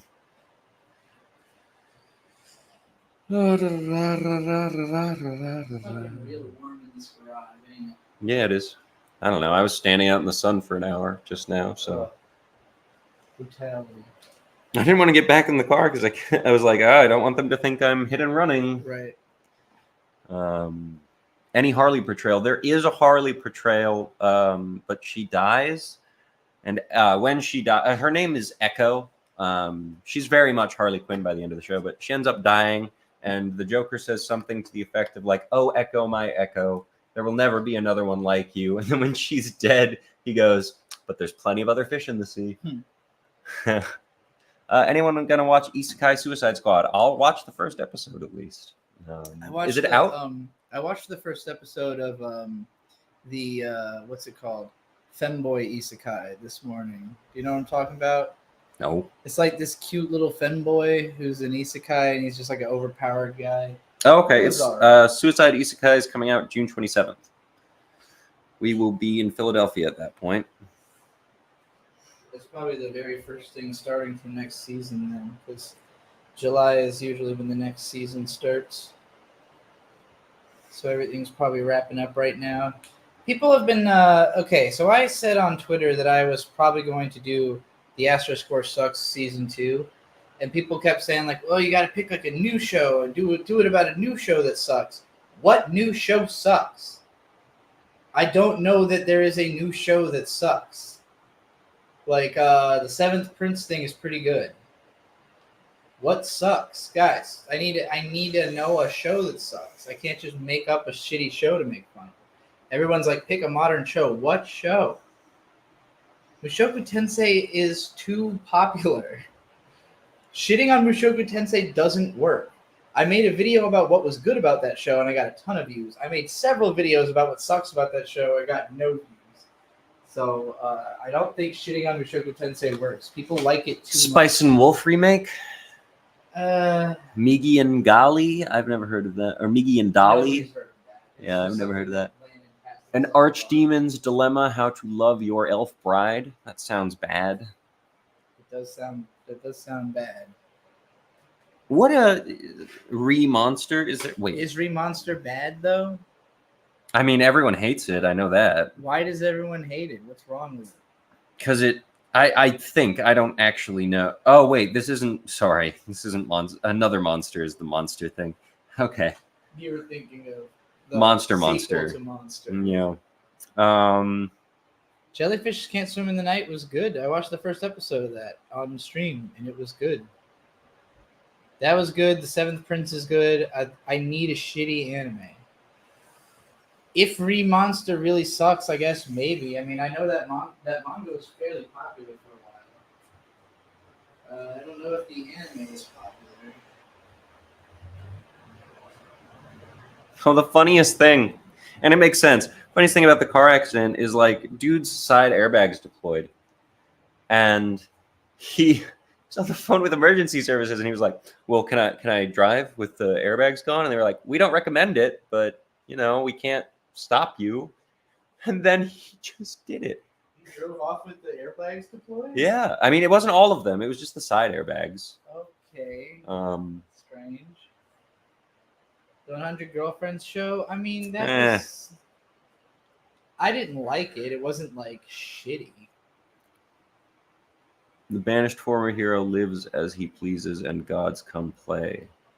And also, that's another show where like God's game we play. Sorry. nobody's going to be interested in why that show is bad. They'd be interested in why that show is good, but not why that show is bad. I've never heard of the banished former hero lives as he pleases in God's game we play. Below 6 on Mal, but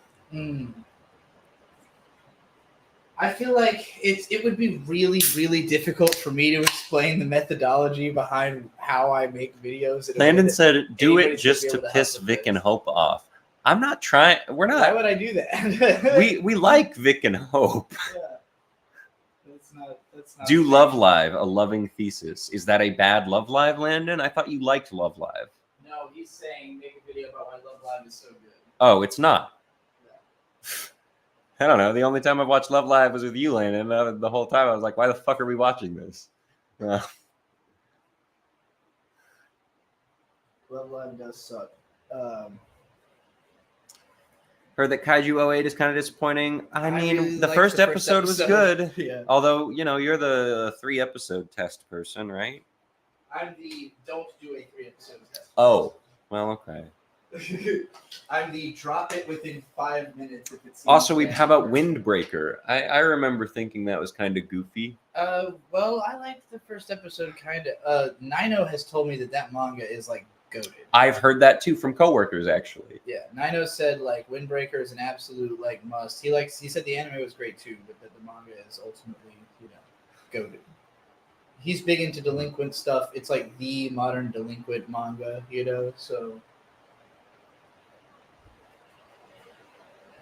I don't know. Maybe stuff is just good right now.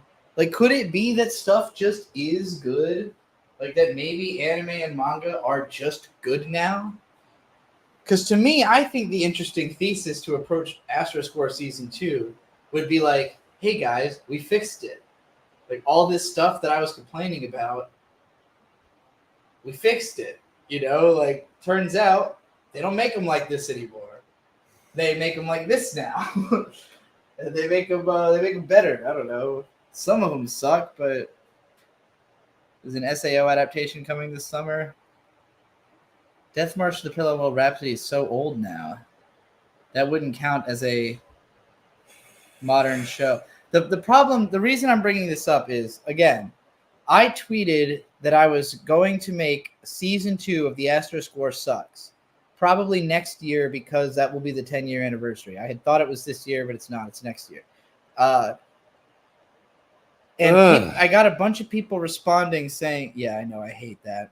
I got a bunch of people responding saying, like, no, you should cover a new show that sucks. And I'm like, well, okay, but only if there is a new show that sucks. Like, I need the material. The Asterisk War was, like, truly uniquely bottom of the barrel. It was a representation of that moment in time. Everything that was wrong with anime in that moment was encapsulated in that show. I don't think there's a show like that right now. At least I don't know if there is. I don't think there's a show right now that just encapsulates everything wrong with anime like that. I don't know. Mushoku Tensei is really bad. Yes, that thing I read yesterday about not relating to target coworkers was something I wrote. That was on my you can go look. The whole point of that segment was that I was exploring my link tree. Oh, right, I'm on Google. And if you go through my link damn, you tree, got a lot of fucking links, dog. and some of these are just collections of other links Jesus Christ. to other whole channels that I don't use anymore. But this one is my collection of links from like 2013. And you've got the original prose section. I believe that one was in short stories, unrelatable. That was that story. So that's how you get back to that, Gary, if you were looking for it. I have not watched the Day Destruction episode 0. Apparently that sucks ass. Well, that sucks ass.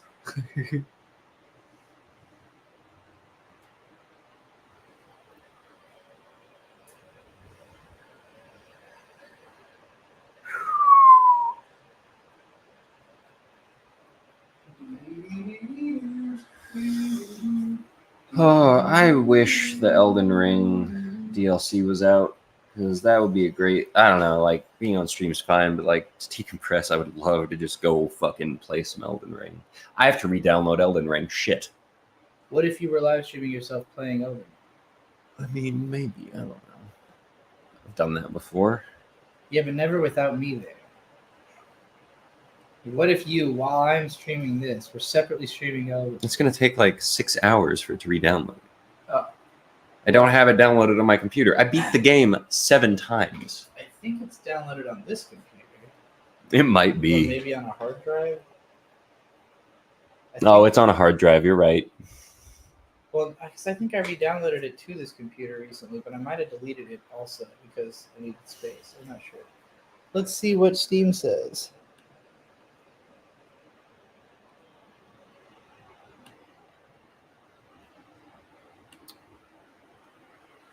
I was talking to a friend at work. Yeah, it's ready to be played. I was talking to a coworker, and they were just talking about games. I was like, "You excited for the Elden Ring DLC?" And he was like, "Dude, I waited for Elden Ring to go on sale for so long. I had bought it at first, and my computer didn't play it, so I refunded it to get something else, and I just kept waiting for it to go on sale again. And when it finally went on sale again, I played it, and I was like, should not have waited for it to go on sale." And I was like, yeah, my wife, you know, she was very excited for it. She basically made me buy it as soon as it came out. Wait, Aura Luna, you're that one Lucario fan? Yep. Oh. Well, it's sorry, confusing because they chat with both channels in here. Yeah, I thought so too. But if you go to Orlula's channel, it says new channel. That one, Lucario fan. I see. Well, Ellen, there probably will be some kind of sale either right before or right after the DLC comes out. I would have to imagine. Fucker's been $60 for 2 goddamn years. Ugh.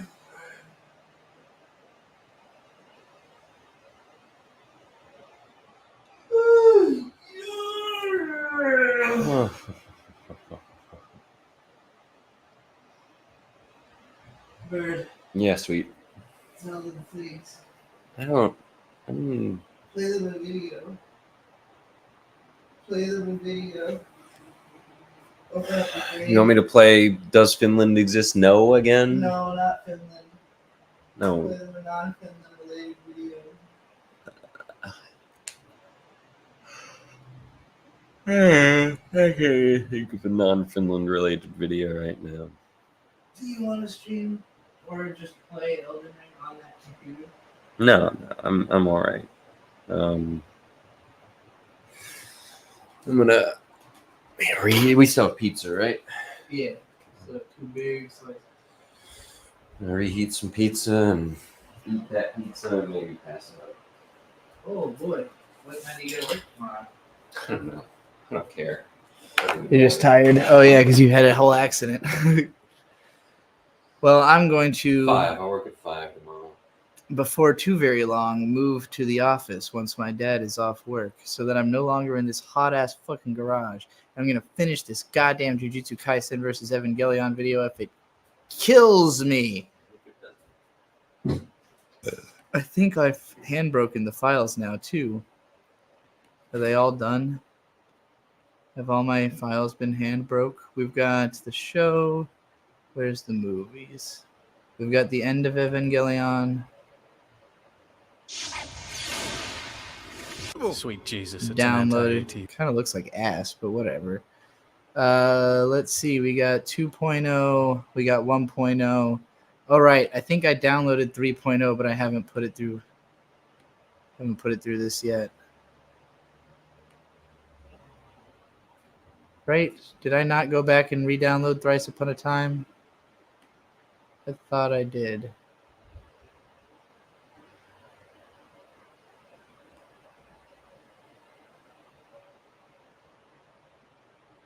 It doesn't seem like I did. I thought I had gone back and re-downloaded it. Oh, it just failed, of course. Of course. I might not need that though. I might only need End of Ava and the show and like a little bit of rebuild. Hand breakers is greater than hand shakers. That's probably true.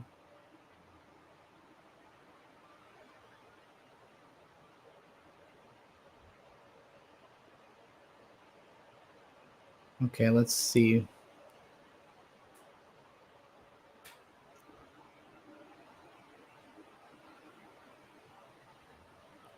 I watched the first episode of Ninja Kamui and I enjoyed that, but not enough to feel gripped by it.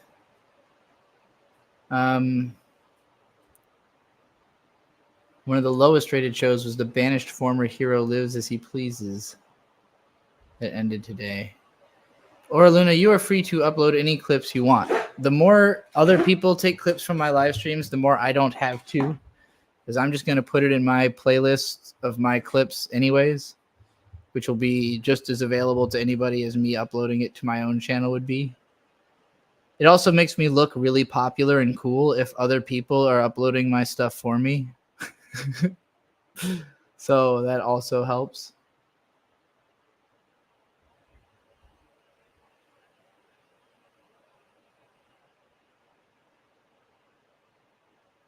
As a reincarnated aristocrat, I'll use my appraisal skill to rise in the world. Big money would be Kaiju number 8, The Good and the Bad. Maybe. I feel like I'd have to read that whole manga, though, and I don't like Kaiju number 8 is like something that I think is just good, but not for me necessarily. Like both the manga and the anime, I was like, yeah, this is good. And then like didn't care to continue, like follow up on it at all. So right now, on this website at least, the biggest anime is there's just the latest Demon Slayer arc, because this shit is still going. Still hasn't finished the manga yet. I don't know anything about Tsukimichi Moonlit Fantasy. I have no idea what this is. It's the second season of some shit I've never seen, but apparently this is quite popular on this website. So I have no idea if that's any good. Then we got Seventh Prince. I watched the first episode of this today. I thought it was okay. Then we got Re-Monster. So this is one that people are saying maybe is worth shitting on, but I don't know. Let's see what's it's got. It's definitely well liked on here. Even a literal goblin is getting more bitches than me. Yeah. Sounds right. This one's title cracks me up. Chillin' in Another World with level 2 super cheat powers. I don't know what the fuck that means. Mushoku Tensei is not as popular as it was. Sort of on the downswing, I guess. Probably because it sucks so fucking badly. Yeah, I don't know. I mean, the point of me doing the Asterisk War Sucks Season 2 also is not to do a shitting on an anime. It's to do the Asterisk War Sucks Season 2. It's just that so many people said, oh, you should do a different sucks. And I'm like, well, but what sucks?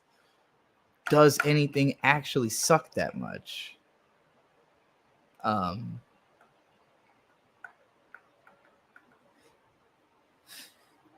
Let's tweet about this live stream and tell people. Let's tell people to come in here and help me. Shitty enough.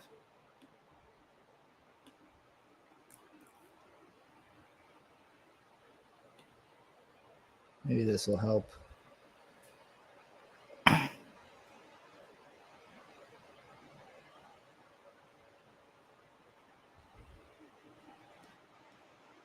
want to do it as a quote tweet on that comment where I first suggested, this.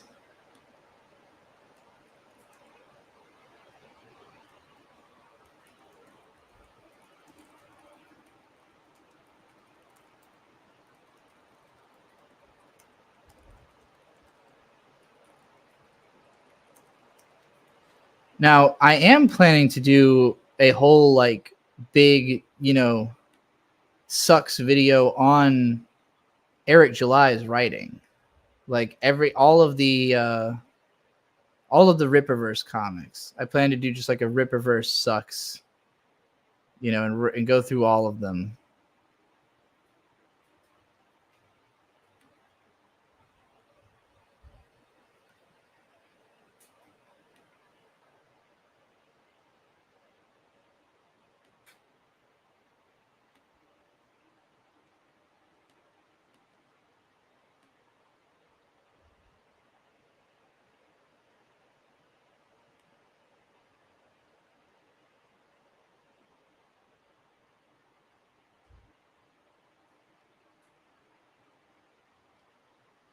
What the fuck is this person talking about?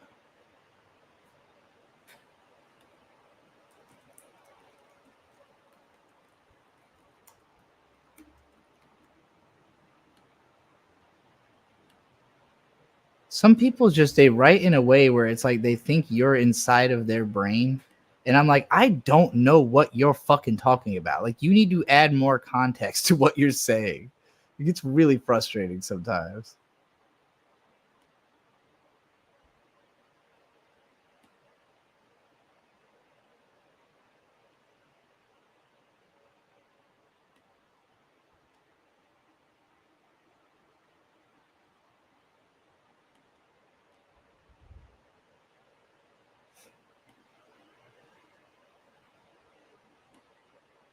Okay, enough.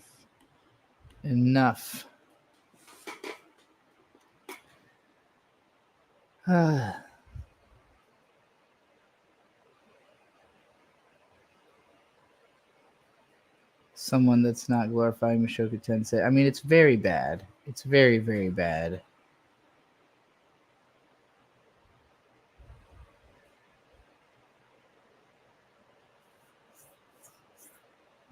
If I win the lotto, I'll give you $5,000 to do an in-depth video on Ancient Magus Bride. I can't think of any anime that are as generic and shitty as Astro. Anonymous, are you a big fan of Ancient Magus Bride? Is that why, or do you not like it, or what's the goal there with the 5K for Ancient Magus Bride?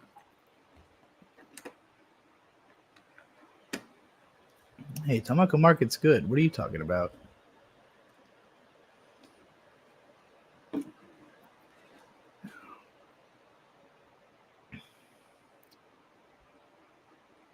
Wow, Ancient Magus Bride is a Brigadoon fan, huh? Weird. Interesting. I definitely would not have known that. Ora Luna is now about to dump every fact that they know about Ancient Magus Bride. 5K for a show you hate, that would be crazy, lol. I mean, it would be if I ended up... I don't know how I would feel about it. I think I've seen the first episode and it didn't leave much of an impression on me, but... I know it's extremely popular with like a certain audience that is apparently the entire audience of Otaku USA. Like it is seemingly the only anime that is keeping that magazine afloat or something. I don't really understand it, but they seem to really get down for that.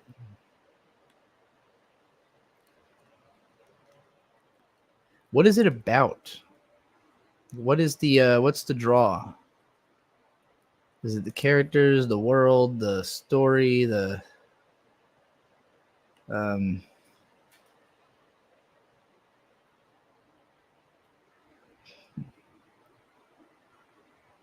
artwork? Ghibli fans will love this one. I don't know about all that. Kore Yamazaki. It's still going. Yeah, there are really 48 episodes of this? Damn.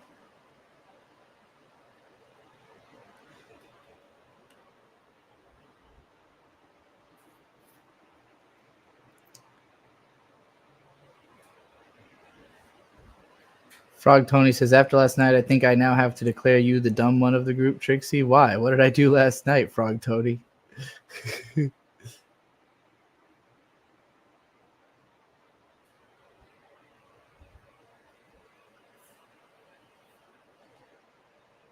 I feel like I slept last night. What did I do? Was that the issue? Sleeping at the wrong time?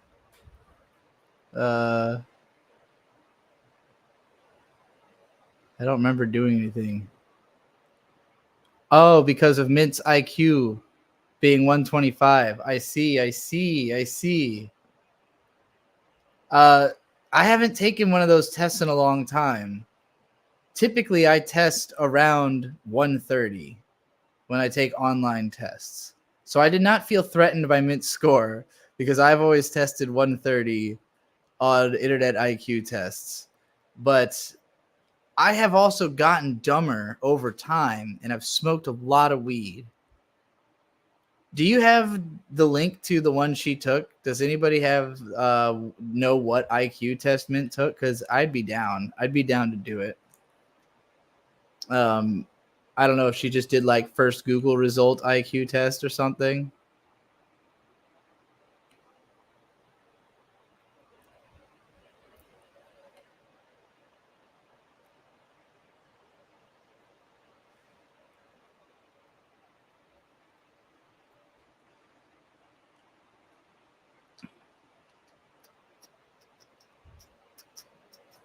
I still haven't seen most of 12 Kingdoms either. That was like over my head when I tried to watch it.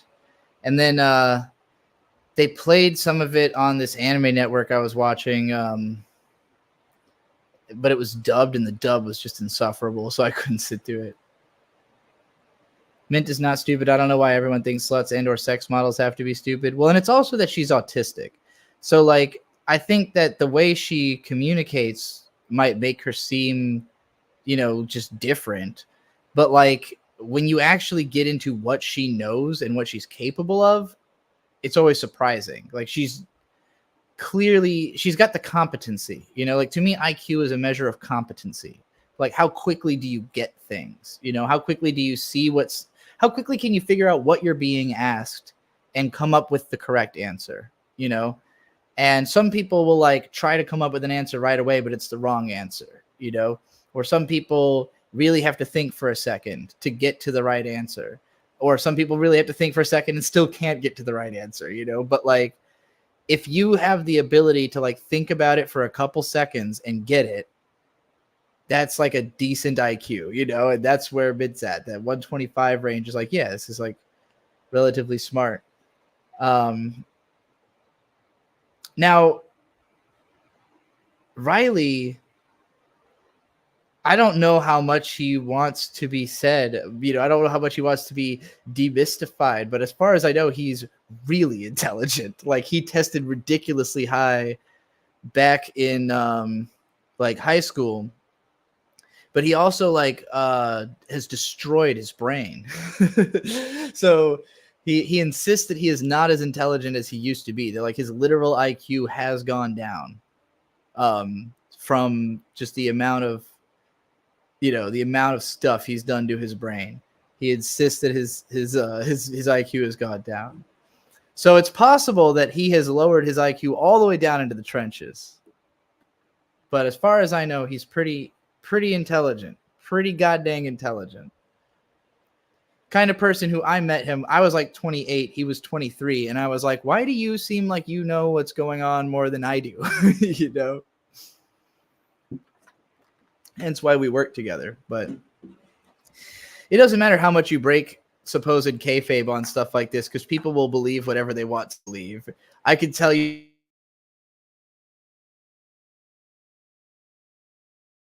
Ryan you ever met wouldn't be caught in jail. Whatever you say, buddy, you know, like they're just gonna believe what they want to believe. Everyone's IQ goes down with age. Well, fuck. I didn't start that far ahead of the curve, so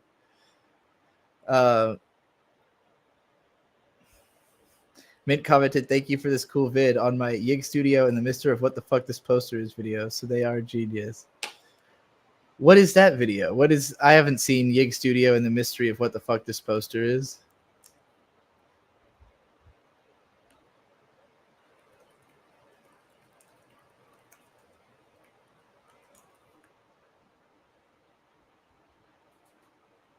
Oh, this one. In the script of my I upcoming do know Brady what Dune this Part video 3 is. analysis video, there's a segment I wrote where I discuss how fascinating I find the anime YouTube I do remember community to be, this. and how some.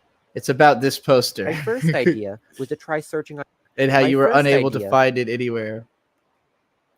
Because it was an original art by Zen Huxtable that he gave to me. In case that I don't know if Mint answered. I found the answer. That poster is fully cool, but it was drawn by Zen Huxtable. That's why it's rare. This was a fun, well-made video to watch. Thanks for making it. Yeah, because Mint came to me after watching that video and was like, "What is the answer?" You know, like I need to know what is the poster. I was like, it's an original Zen Huxtable art that he gave me. Very cool.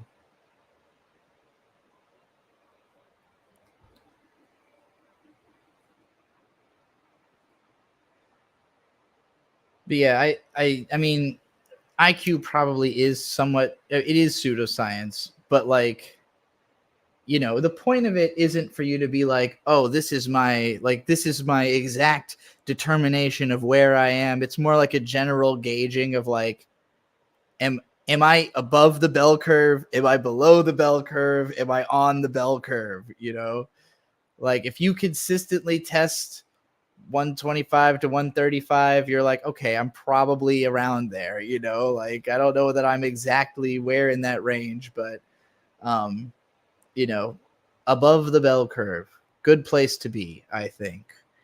My mom has a definitively higher IQ than me, She's never tested lower than me. She's better at all logic problems. Any type of game that involves logic, she is better at it than I am.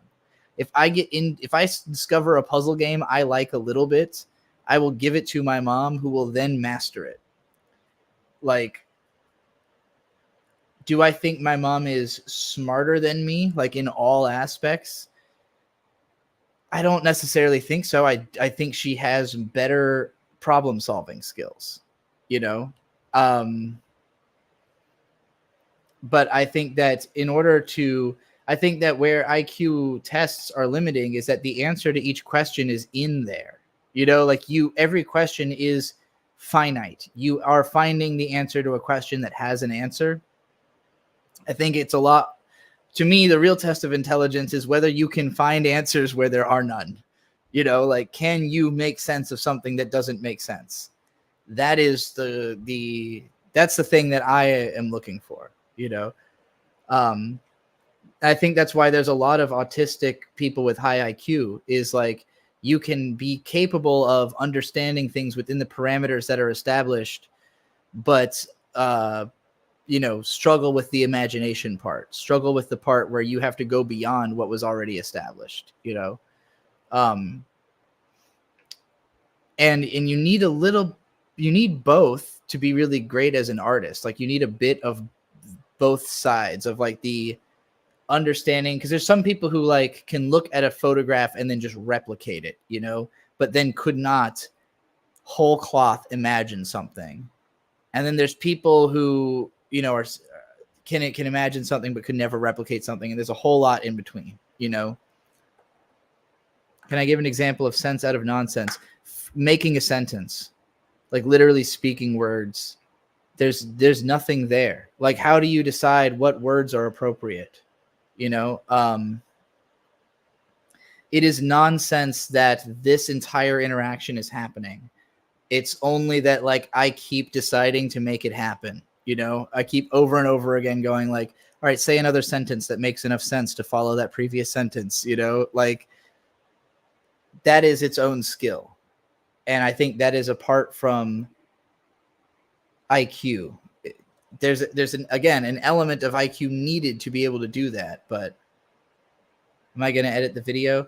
I will soon. I'm kind of killing time until my dad is definitely done with work, because he gets off work at 5 and he usually tries to be available till 6, because the region he presides over, so to speak, is further west.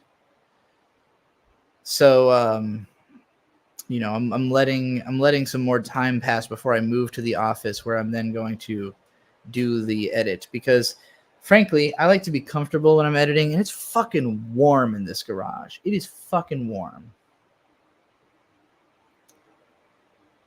It might even be a good idea to just end this stream now, then go set up. It's not like I'm making any money right now. I'm not really creating an interesting piece of content here, and we've already crossed 4 hours. I've spent the bulk of my day streaming so far. Surely I should take a short break, especially because Bird said he's probably going to pass out after he eats. So yeah, I'll go say goodnight to Bird. I'm going to close this stream down, and I'll come back with another stream.